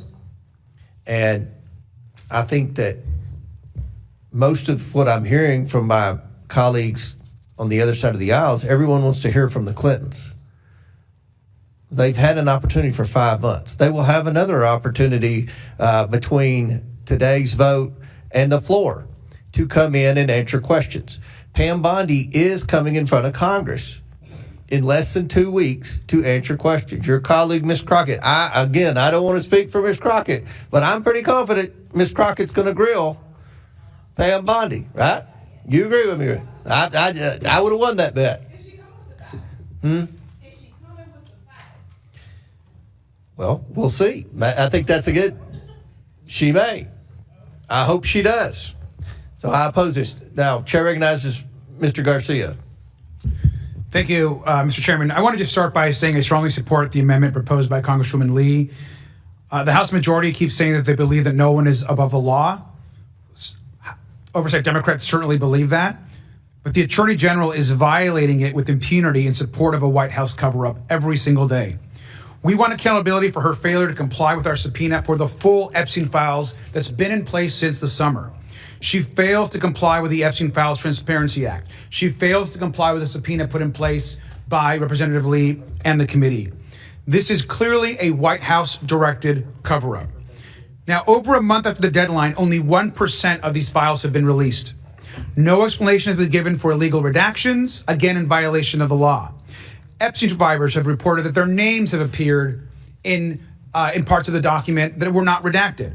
And every day, she continues to withhold files and conceals the truth. She continues to give Ghislaine Maxwell special treatment by moving her to a less secure prison that we all are aware, which is completely shameful. Now, Chairman Comer, you claim, of course, that the Attorney General was complying with our subpoena. I mean, that is absolutely false. 1% of the documents since a subpoena in place during the summer is not complying with our subpoena. Now, on August 5th, 2025, this committee issued that subpoena, compelling her to produce documents and communications. That subpoena unambiguously required the Attorney General to do that no later than August 19th of 2025. August 19th, not December, August 19th of 2025. On August 22nd, the DOJ made a single production of approximately 33,000 pages to this committee. All of those documents, however, were already public. The DOJ has made no additional production to the committee pursuant to the subpoena.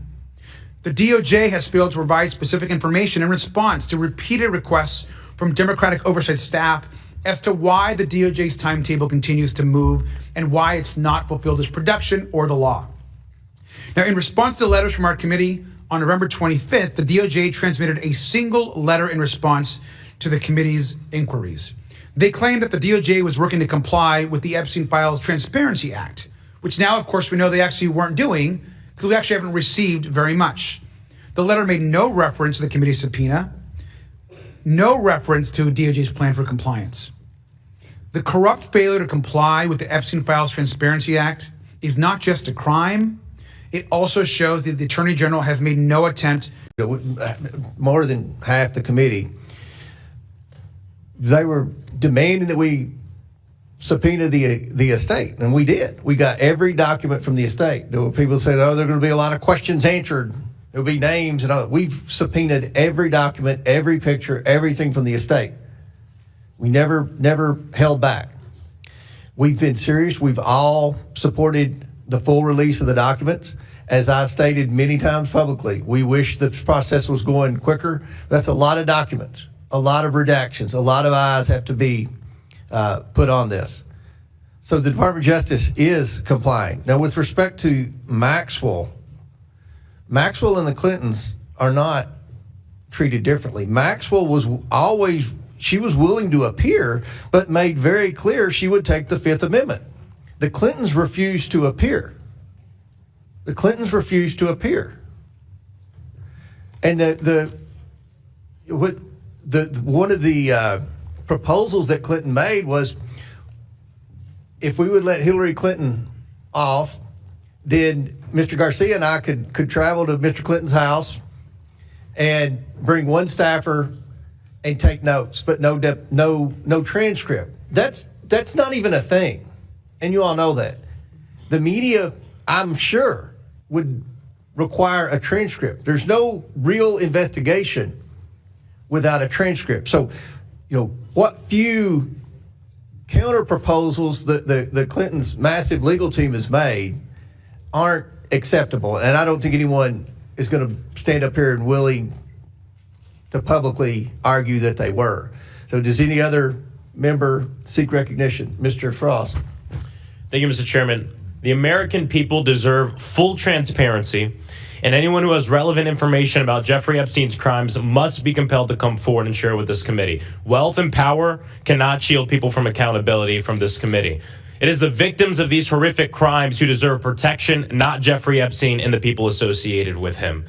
We all agree. We want to hear from former President Bill Clinton. But committee Republicans have failed to conduct a serious investigation. For instance, they refused to hold Attorney General Pam Bondi in contempt for failure to release 99% of the Epstein files on a bipartisan law that we all passed on the House floor, and B, that had a deadline. And B, they refused to hold Ghislaine Maxwell accountable for defying this committee's subpoenas. We all know that President Trump has a long-standing relationship with Jeffrey Epstein. His administration continues to obstruct the release of the Epstein files for this reason. We've seen photos of them together. Even Elon Musk posted, @Real Donald Trump is in the Epstein files. That's the real reason why they have not been made public. President Trump's own Mar-a-Lago club appears to come up often in connection to Jeffrey Epstein. From reporting, we know that Epstein was deeply involved with Mar-a-Lago. He was a frequent visitor to the club for years. The club sent employees, usually young women, to Epstein's mansion for massages, manicures, and other spa services. Staff members from the club made frequent calls to Epstein's home in Palm Beach, and on these calls, Epstein engaged in sexually suggestive behavior, such as exposing himself. And in 2000, Ghislaine Maxwell recruited Epstein's trafficking victim from Mar-a-Lago, where she was working as an employee. This committee must also investigate what Mar-a-Lago club members and the staff knew about Jeffrey Epstein's crimes. Getting documents from Mar-a-Lago is about uncovering evidence, holding these people accountable, and doing right by the victims of these horrific crimes. So we are all for making sure that we hear from everyone. I don't care if you're a Democrat, I don't care if you're a Republican. I'm tired of rich people trying to evade justice and accountability, period. But you can't do it just for the party you disagree with. You can't do it in a politically motivated way. So here's the opportunity to show it's not a politically motivated thing. Let's also make sure that we get these documents from Mar-a-Lago. So with that, pursuant to Clause 2K6 of House Rule 11, I move that the House shall subpoena the Mar-a-Lago Club and all entities under common ownership or control with the Mar-a-Lago Club to provide the House Committee on Oversight and Government Reform with 1. All documents, communications, and materials related to Jeffrey Epstein, to include but not limited to personnel files and records, client files and records, massage and spa services records, complaints and grievances filed against Jeffrey Epstein, internal communications, and billing statements. 2. a list of all Mar-a-Lago Club personnel who provided massages on behalf of the Mar-a-Lago Club between 1997 and 2003, regardless of whether such personnel were contractors or formerly employed masseuses or otherwise. And 3, a list of all Mar-a-Lago Club personnel who were employed as or acted as managers of the Mar-a-Lago Club Spa between 1997 and 2003. A motion was made by Mr. Frost. The motion is improper as the item is not on the agenda.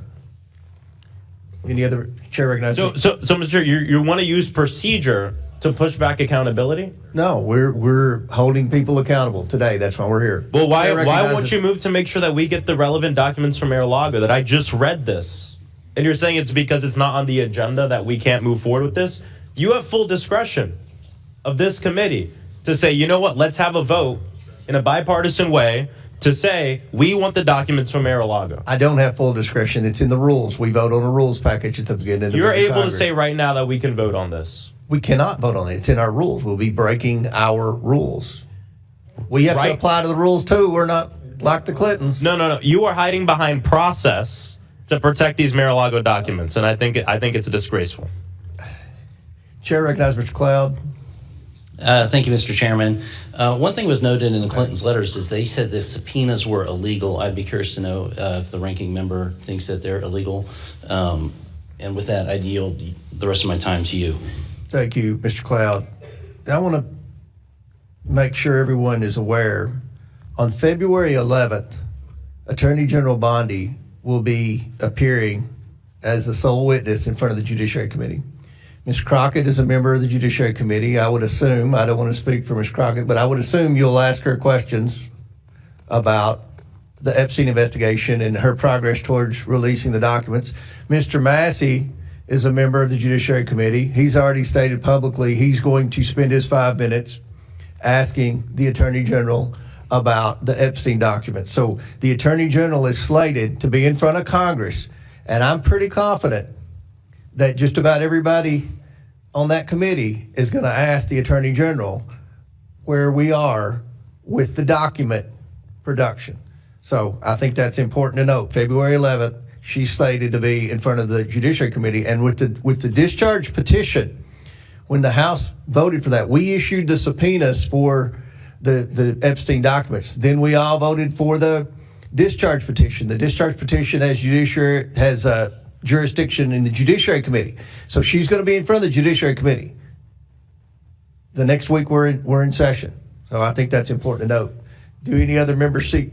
Okay, Mr. Lynch, then, yeah, go ahead. Thank you, Mr. Chairman. I would remind the gentleman, and I'm sure he knows this, that the Oversight Committee is the principal investigatory committee in the House.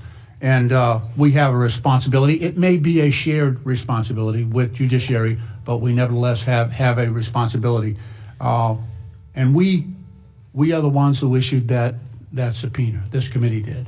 We are the ones who sat with the victims, right? We looked them in the eye, including the Speaker of the House. We looked them in the eye, these women who have been struggling to get justice for many, many years, and we promised them, every member of this committee, we promised them that we would do everything under our power to make sure they finally receive justice. And here we are today. Now, with millions and millions of documents requested back in August, we've still received, 1% of the documents. This is evidence of wrongdoing in many cases. And yet we're allowing Attorney General Bondi to obstruct justice, basically.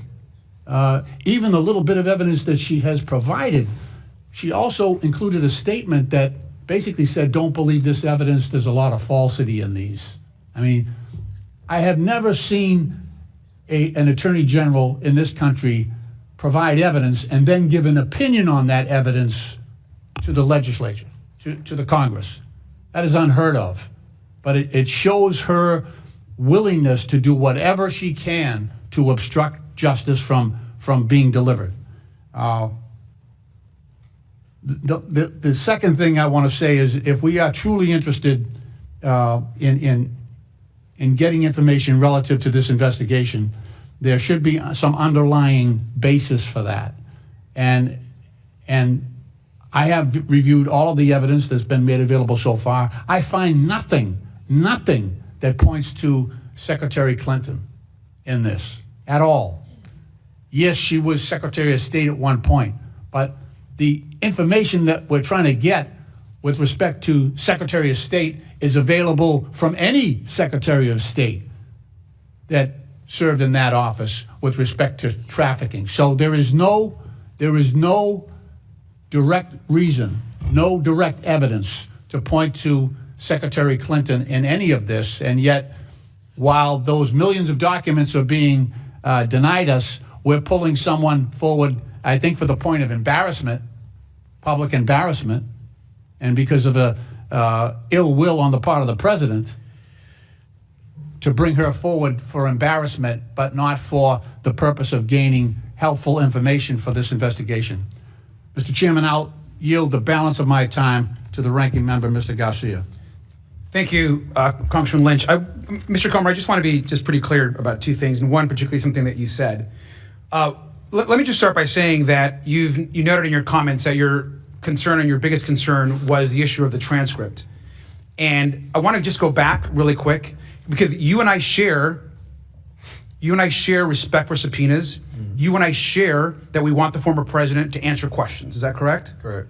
Great. And so does every other member of this committee. We want the former president to answer questions of this committee. And we want not just the former president, but everyone to follow subpoenas of this committee. So let's agree on that. But to be clear, President Clinton, the former president, has submitted a signed declaration. He's offered to sit with you and me and answer questions. He's offered to have staff in the room to transcribe and be there while those questions are being answered. And his request was to do it in a dignified way. Your concern, as you brought up in your last comments, was that he was unwilling to do a recorded transcript. That's actually also not true. And to be clear, there's been public reporting, including in articles that came out over the weekend, that they have not ruled out a recorded transcript. I want to ask the president questions. Chairman Comer, I want to ask President Clinton questions. Don't you? That's why we're here. I want to ask President Clinton questions and a recorded transcript and with our members of our staff. Would you like to do that also? May I make a comment on the transcript? They have not agreed to a transcript. Staff notes are not equivalent. They've actually made public reporting. So they're wanting me to make note. They said, okay, Comer can take notes, but they've called us all liars, and you know how the Clintons have gone on offense, and look, they don't get to make the rules. We make the rules. Can I have the rest of my time back? Yeah. Go Okay, ahead. thank you. I want to be clear, because this is an email actually that from the Clinton lawyers. You have this actually.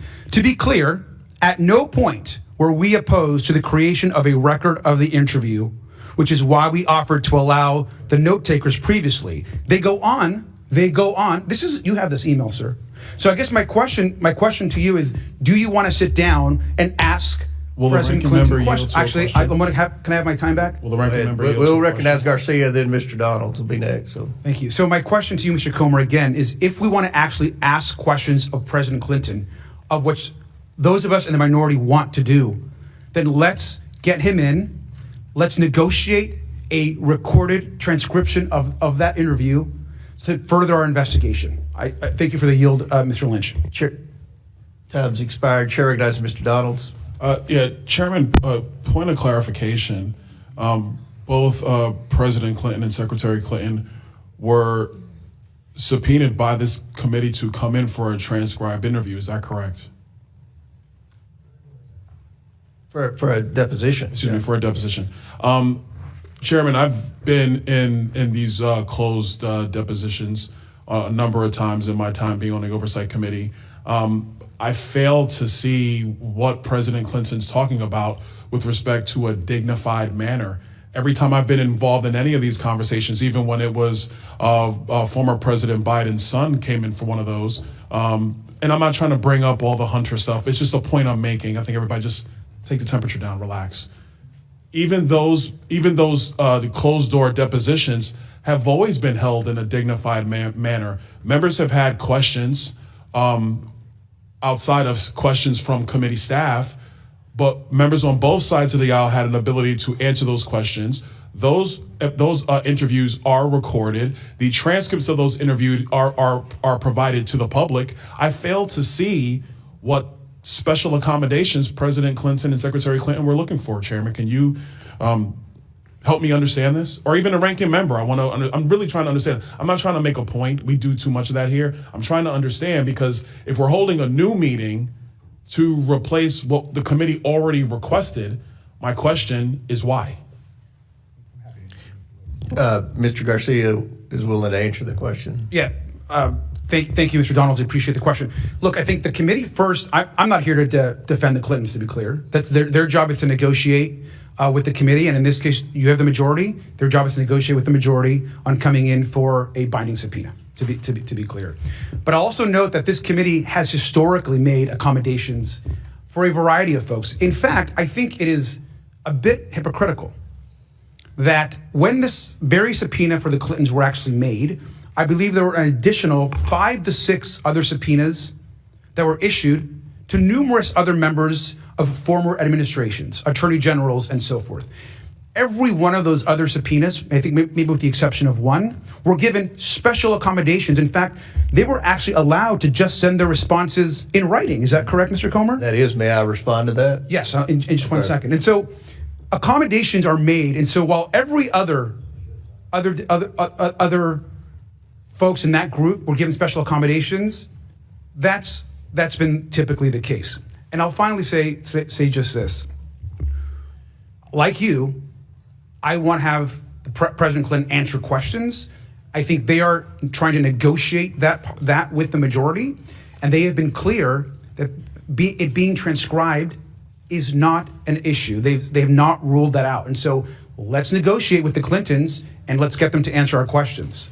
Chairman, since I guess we're on my time, and by the way, ranking member, thank you for that. I appreciate that. Chairman, you were mentioning you were going to inject your commentary with respect to special accommodations that have been made for previous witnesses. I don't know if you want to expound on what the ranking member said or not. I would love to. So, first of all, you talk about ongoing negotiations. We have been negotiating for 5 months. This is clearly a stall tactic, hoping that the time clock runs out and the House flips and that you all let them off the hook. But secondly, you mentioned, and I mentioned this in my open statement, there were names on that initial list with the Summerlee motion and the Scott Perry amendment. Attorney General Holder, Lynch, Sessions, and Garland, as well as Comey, they all complied and had written statements under the penalty of perjury that they had no knowledge of anything with Epstein, that they weren't directly involved in the investigation and basically had no personal relationship. I think we would all agree the Clintons had a personal relationship with both Epstein and Maxwell. It's from the evidence that we've received thus far from the estate and all the other documents that we have thus far, it appears that Jeffrey Epstein visited the Clinton White House 17 times while he was president, and then post-presidency, it appears that Bill Clinton flew on Epstein's plane at least 27 times. So there's a huge difference between the knowledge and relationship with the Clintons and Epstein and Maxwell versus the former attorneys general.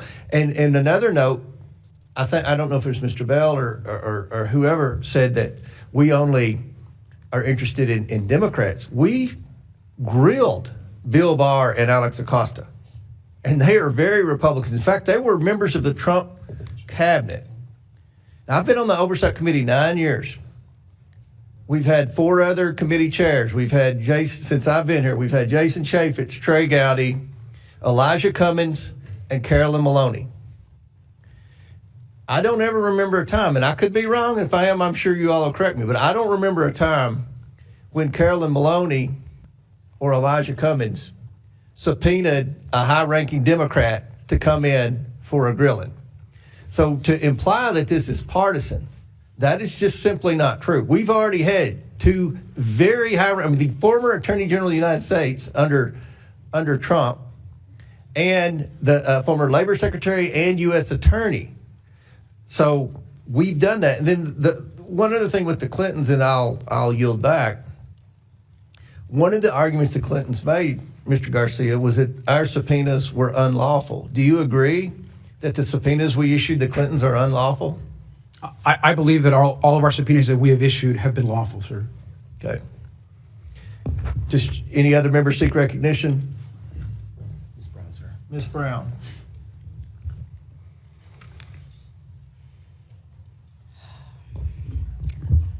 Ms. Brown. Thank you, Mr. Chairman. It's clear to me that the purpose of this meeting today is just to continue this committee's agenda of political theater, plain and simple. Democrats have been very clear, abundantly, repeatedly, and without room for ambiguity. We want to hear from anyone who has information about the Epstein crimes.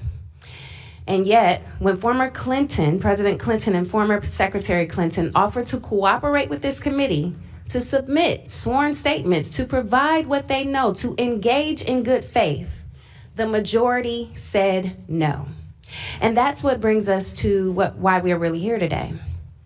The majority is rushing to hold in contempt two private citizens who have demonstrated their desire to cooperate with this committee and who have called for the release of every file on Jeffrey Epstein, all while the Department of Justice and Attorney General Pam Bondi are breaking the law in plain sight. Here are the facts. The DOJ was required by statute to release the Epstein files by December 19th, 2025. The deadline has passed by more than a month. And what have we received? 1%. 1% is not compliance. 1% is not transparency. 1% is a cover-up. What about the 1% they actually release? We've seen redactions that are extensive, unusual, and very likely illegal. And what's more, the Epstein Files Release Act, passed by supermajorities in this Congress and signed into law by this president, required the DOJ to send a report to Congress by January 3rd, 2026. More than 2 weeks later, what have we received from the DOJ? Nothing. So if my colleagues on the other side of the aisle were really serious about uncovering the truth and government and accountability, we would be demanding answers from the administration. We would be demanding answers from Attorney General Bondi. We would be demanding the release of the 99% of the Epstein files still sitting at the DOJ. So I have some very simple questions. Where is the subpoena for Attorney General Bondi? Where is the hearing on DOJ's failure to comply with the Epstein Files Transparency Act? Where is the accountability for the redactions page after page after page?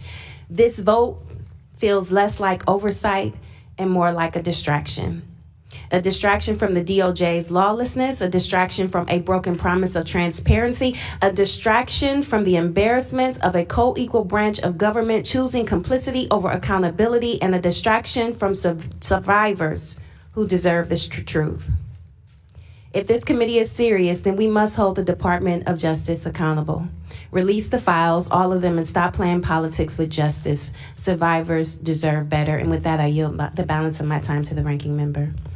Thank you, Representative Brown. I just want to Chairman, I want to just respond to something that you said. I think it's important. First, I just want to read the folks of who the subpoenas you have chosen not to enforce. Alberto Gonzalez, who we subpoenaed on that same day, I believe you did not enforce. Eric Holder, of course, former AG, did not enforce. Loretta Lynch, you chose not to enforce.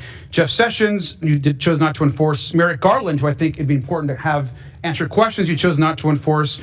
Robert James Comey, you chose not to enforce.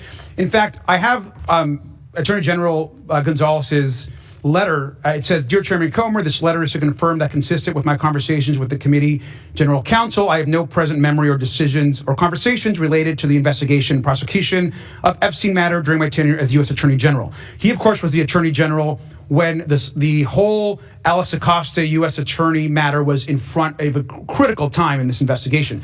Now, you chose not to enforce that because you mentioned that this letter is under penalty of perjury. the declaration that Clintons also made and sent to you to answer some of those questions were also under penalty of perjury. I just want to clarify that. And then with the remainder of my time, Mr. Chairman, I think it's important to note that you talked a lot about the importance of our subpoenas and that we should all support this committee's subpoenas. And I agree with you, sir, and I want to hear from the Clintons. It's also important to note that we have members of this committee, Congressman Jim Jordan, Congressman Andy Biggs, Congressman Scott Perry, who are obviously very outspoken, which we like to engage with. Now, they're not here, and that's okay. Now, you also know, sir, that all three of them defied legally binding subpoenas issued by the January 6th committee relating to their efforts to overturn the 2020 election. So we should be clear that the majority chooses to be very selective on which subpoenas they want to enforce or talk about. We have members of the majority that themselves have defied subpoenas.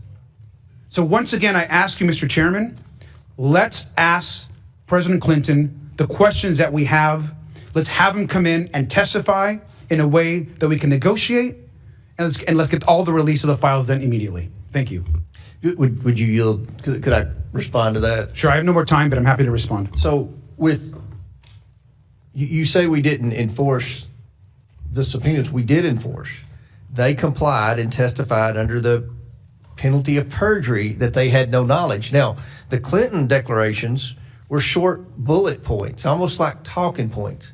And the evidence is clear that the Clintons did have relationship with them. Now, again, I've said publicly millions of times, there's no one's accusing the Clintons of wrongdoing, but the fact that they were that close, and the fact that I've never seen a sit-down interview with Bill Clinton where he's answered questions about his relationship with Epstein and Maxwell like the current president has.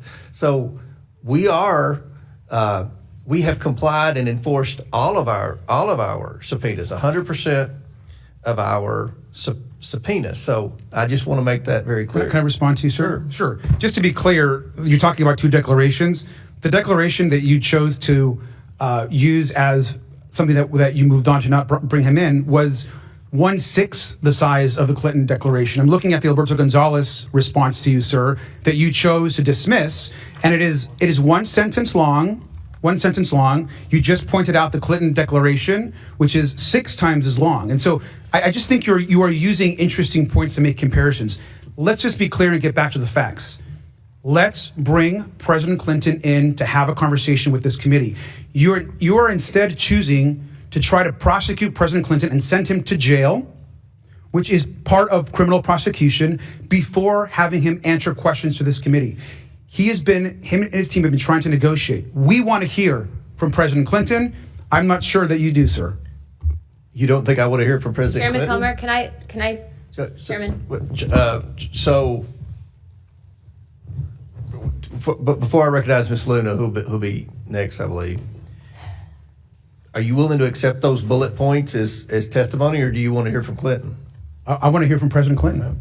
Then I don't know what the point is of talking about their bullet points. I mean, that we all know they had a relationship.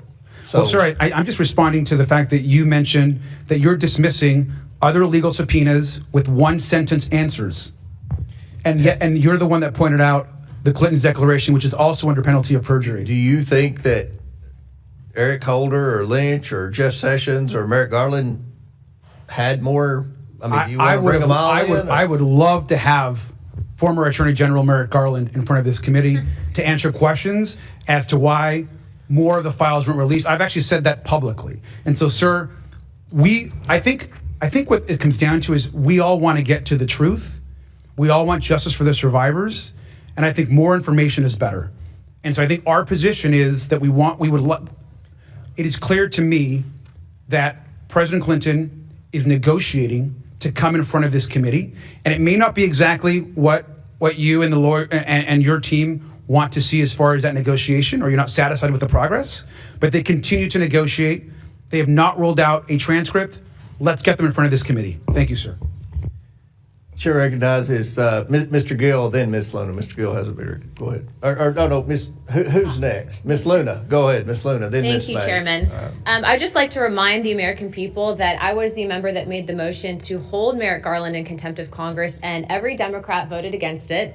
And in addition to that, 3 of my Republican colleagues voted against it, one of which did not come back because his voters decided that he was too swampy for them. So Okay. I just like to point that out. But aside from that, Well, Ms. Luna, it's been pointed out to me you've already had 5 minutes. Somebody will probably yield you some time. So I've got to. if I could just finish real quick. If we're looking to see why the files have not been released yet, look no further than the judge Engelmeyer, I'm sorry, who's Ms. actually been Luna. responsible I'm sorry. for If denying someone can Ro Khanna yield you some massive time. special counsel. I'm just saying, I'm making a point. All right.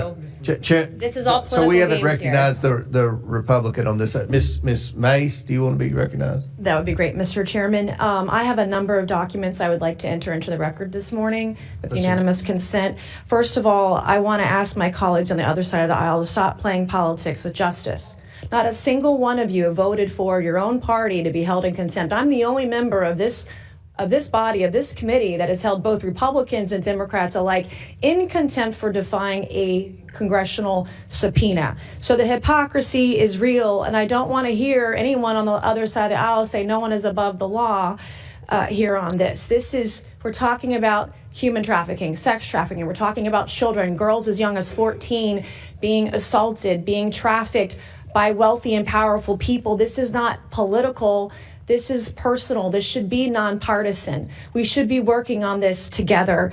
And it's incredible that we're politicizing rape, we're politicizing sex trafficking, we're politicizing this entire Epstein thing. And it just, as a survivor, I'm telling you, it should not be. And I've done a lot of work, Mr. Chairman, in advocacy and writing legislation for victims of abuse, male, female, and children, man, woman, and child. South Carolina, my home state, Mr. Chairman, has a huge problem with with all sorts of violent crimes, but sex trafficking in my state is up by over 400%. We have domestic violence in our state where you can't get a trial. And there was a case last year where a woman 2 years ago was kidnapped by her boyfriend, beaten to a pulp, her face just beaten in.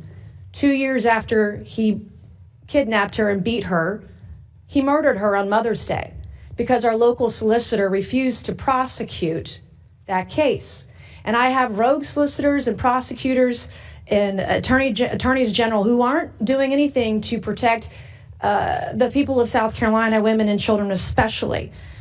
Recently, my attorney general prosecuted a case against convicted pedophile Donald Gresh. Donald Gresh was convicted of having 1,900 images of toddlers as young as 3 being raped by animals. Donald Gresh, under the prosecution of my Attorney General Alan Wilson, served 1 day in jail. 1 day. Donald Gresh isn't the only pedophile, convicted pedophile, that we prosecute like that. My Attorney General Alan Wilson prosecuted this case. This is Travis Reed Gay.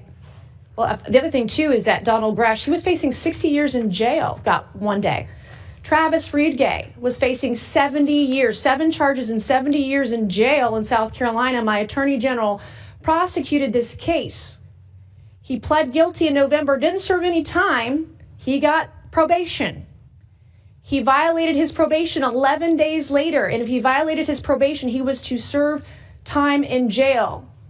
The magistrate or judge, probably didn't have a law degree, let him out hours later. He has not served any required time for this kind of thing. And I did a press conference with a bunch of moms, over a dozen moms last week in Charleston, South Carolina, and there was a local media blackout. I asked, was it my attorney general who prosecuted this case and led this pedophile out on the streets? Was he the one that led the media blackout? Well, I want my attorney general in my state to know that a young child came forward after seeing my press conference and recognized this man. She filed a police report the same day because he allegedly followed her in a park the week before. This is Scott Spivey, killed, shot with a bullet in the back, shot at 17 times, not prosecuted by my attorney general. So I'm going to ask unanimous consent, Mr. Chairman, to enter those 3 images into the record. This is Weldon Boyd.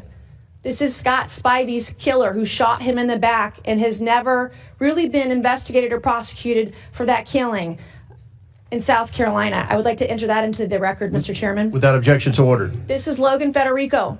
She was executed a year ago, yesterday to the day, by a man named Alexander Dickey. Alexander Dickey was a convicted criminal. He had 39 arrests, 25 felony charges. He executed this beautiful 22-year-old daughter of Stephen Federico in cold blood after stealing a gun.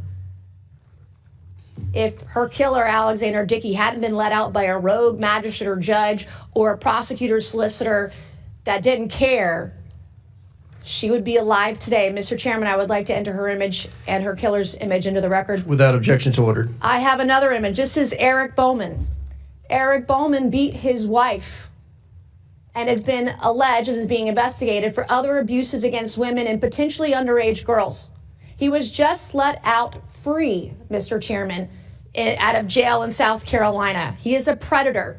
I have reported him to law enforcement. He's under investigation, but I have written bill after bill about predators like Eric Bowman, about voyeurism, about these sort of criminal sexual allegations. I would like to enter his image into the record. Without objections ordered. I have two more. Can we get it? Your time's expired, but I'll recognize you for a UC later on, because I want to make sure everybody stays within their 5 minutes. Chair recognizes Mr. Bell from Missouri. You know, first and foremost, I think we're doing a disservice to the victims in this case when we refer to it as the Epstein files. It's sex trafficking evidence, and let's call it what it is. And as a prosecutor, we prosecuted these kind of cases when I was DA back home in St. Louis County, and I met with every single victim and victim's family because I wanted them to know that I was here for them, and I thought it was important that we look them in the eye and let them know that we're going to do everything we can to bring them justice and treat them with the dignity and respect that they deserve. And this is no different. That said, I think in D.C., what I've learned in my 11 months here is that this D.C. disease that of staying in this partisan bubble is something that you have to continue to be aware of, so that you don't fall into these same hypocritical traps. And I talked to Jamie Raskin because I just wanted to get some perspective on the law.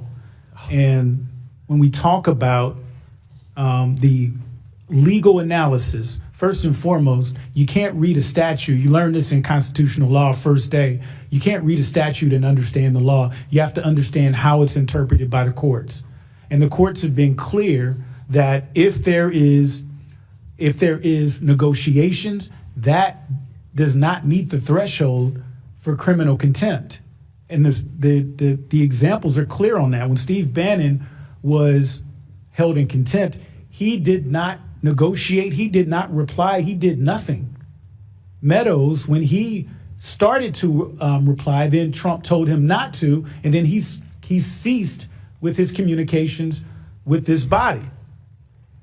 And so in this case, I agree 100% with our ranking member. I want to hear from the Clintons. I think the victims we want to hear all the evidence. But what I know as a prosecutor is that we don't start doing depositions before we listen to the evidence. Now, if there's not evidence, okay, then there's other things to consider. But the evidence is here. There is evidence that has been duly voted on to be presented to the American people in a bipartisan manner, and of this evidence, we've received 1%. 1%. I mean, put this in perspective. There's 0%, and then the only thing you can do next is go to 1. That's it. We've got nothing. And now we're going to bring the Clintons in before we even have the evidence. That makes 0 sense, which is close to the 1 that I talked about. And so there's a legal analysis here. There's about what are we doing to ensure that we are doing a real investigation to get these victims the justice that they deserve. And so Ghislaine, whatever her name is, she needs to be brought into this body. And I'm hearing that, oh, well, she's going to plead the 5th. First of all, then let her. But secondly, legally on most of these questions, she can't plead the fifth. On grounds that she's going to be incriminated, she's already a criminal. So let's bring her in. Let's do those things. Let's bring in every single person. I don't care what they are, Democrat, Republican, and I've said this publicly, and my mother got on me about this. I don't care if my mother is in the Epstein files. We need to see 100% of the Epstein files to ensure that we are doing right by these victims. The illegal analysis does not support criminal contempt.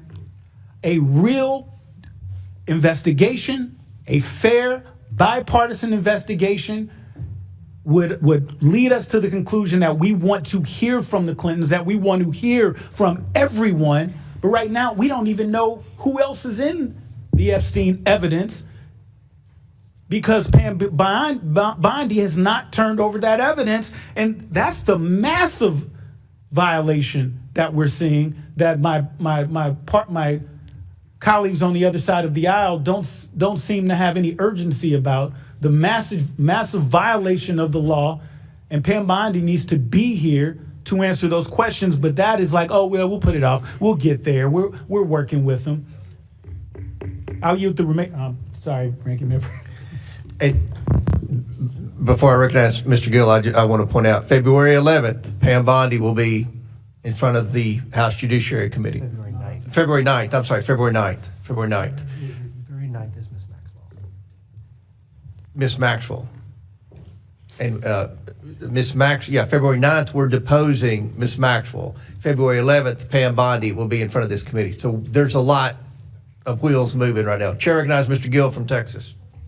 Thank you, Mr. Chairman. I just think it's worth pointing out that the obvious reality here is that the Clintons are doing everything they possibly can to not come testify before the committee or have any real transcript or information about his engagement and involvement with Jeffrey Epstein over a long period of time. I mean, we've been working for 5 months to nail down a date for a deposition, working in good faith in the entire time. The Clintons have been evading this committee, at one point even deciding that they were going to propose Christmas Day, Christ's birthday, as a date for a deposition. I mean, that's not good faith. At one point, they proposed that instead of doing a deposition, they're going to have Chairman Comer and his staffer and a note taker go up to New York City, where they could ask Mr. Clinton questions and create 2 different sets of records about what Clinton said. That's obviously quite different than having an official court reporter precisely write down the words from the former president. Competing staff notes are simply not going to cut it. So we've spent 5 months working on this. It's about time that they comply with a lawful subpoena like many other people have. And there's some suggestion that we're selectively choosing who to enforce these subpoenas against. I mean, as you pointed out multiple times, Jeffrey Epstein visited the White House 17 times. He flew at least 26 times on Epstein's private plane. There's a clear, long-standing, obvious connection between the Clintons and the Epsteins, and I think we need answers for that. And I hope that we get that, and I hope that our colleagues on the other side of the aisle will join us in that. And with that said, I'm happy to yield 2 minutes to my colleague, Miss Anna Paulina Luna. Thank you. I'd like to just say that I do agree with some of the sentiment of both my colleagues, to include Mr. Bell, who actually just spoke to wanting justice for the victims. But it's important to note that the reason why the files have been delayed in release is because of Judge Paul Engelmeyer in New York. This judge specifically ordered the SDNY to do a second review, and for those documents to then be certified by U.S. Attorney Jay Clayton. So if you want to get mad at someone, look no further than Judge Paul Engelmeyer, who then also, at the same time, just denied Massey and Ro Khanna's motion to appoint a special master. So we can argue back and forth all day long about where the files. I want to see the files too. I want everyone to come in and answer questions. But look no further than this person. By the way, this person is not a Democrat or Republican. I think this person actually might be an independent. But if you're wondering where the files are at, that is the truth of the matter. That's it. As soon as those files come out at the DOJ, we're going to get them. And by the way, I will remind people that weren't here earlier, Todd Blanche will get on a phone call with people here. And after this, I'm going to go walk over Todd Blanche's cell phone number to Chairman Garcia and to Chairman Comer so they can both get on a call. I think it's important to open dialogue, okay? But the point is that we have to know the facts, and those are the facts. So look no further than Judge Paul Engelmeyer. Again, he's the one person that appointed the review, a second review, and then once those documents are then reviewed, then it goes to the DOJ. But you can't fast track the process. Ask a question? Yes. Okay. Are you suggesting that the reason for not receiving 99% of these files is this judge? Not 20% of the files, 30%, half of them, 99% of the files, some of which are already public? From what I've been told, and this is why I would encourage you guys to talk directly to the DOJ on this, is that there was a second review ordered. I don't know who all's in charge over in New York specifically doing that second review, but I do know that at least with the DOJ, they are officially done reviewing all the documents that they had left, right? They had 500 attorneys. I actually said this earlier, that NSD, Southern District of Florida, SDNY, and the FBI, there's 500 lawyers working on this to review all the documentation. They're officially done with that. Now, I don't know what the second review process is because I'm not internally at the DOJ, but what I will tell you is when you have this judge then also turning around and denying Ro Khanna and Massey's motion to appoint a special master, which I think Mr. Khanna can probably speak on, I think that that's shady. And I think that it's really terrible that we're sitting here arguing at each other, pointing fingers, when it's this one guy who no one seems to be mentioning that's actually stonewalling it. So I'm here for it. I want all the documents, and I do think that we're going to get those documents. Do I think it's going to be rushed? Absolutely not. I don't want to rush the process, but I will also encourage you guys, just as I did this morning, I got a victim's specific information. The DOJ has said that they will release whatever files they have pertaining to her directly, and she had not up until recently been able to, I think up until today, get that because frankly,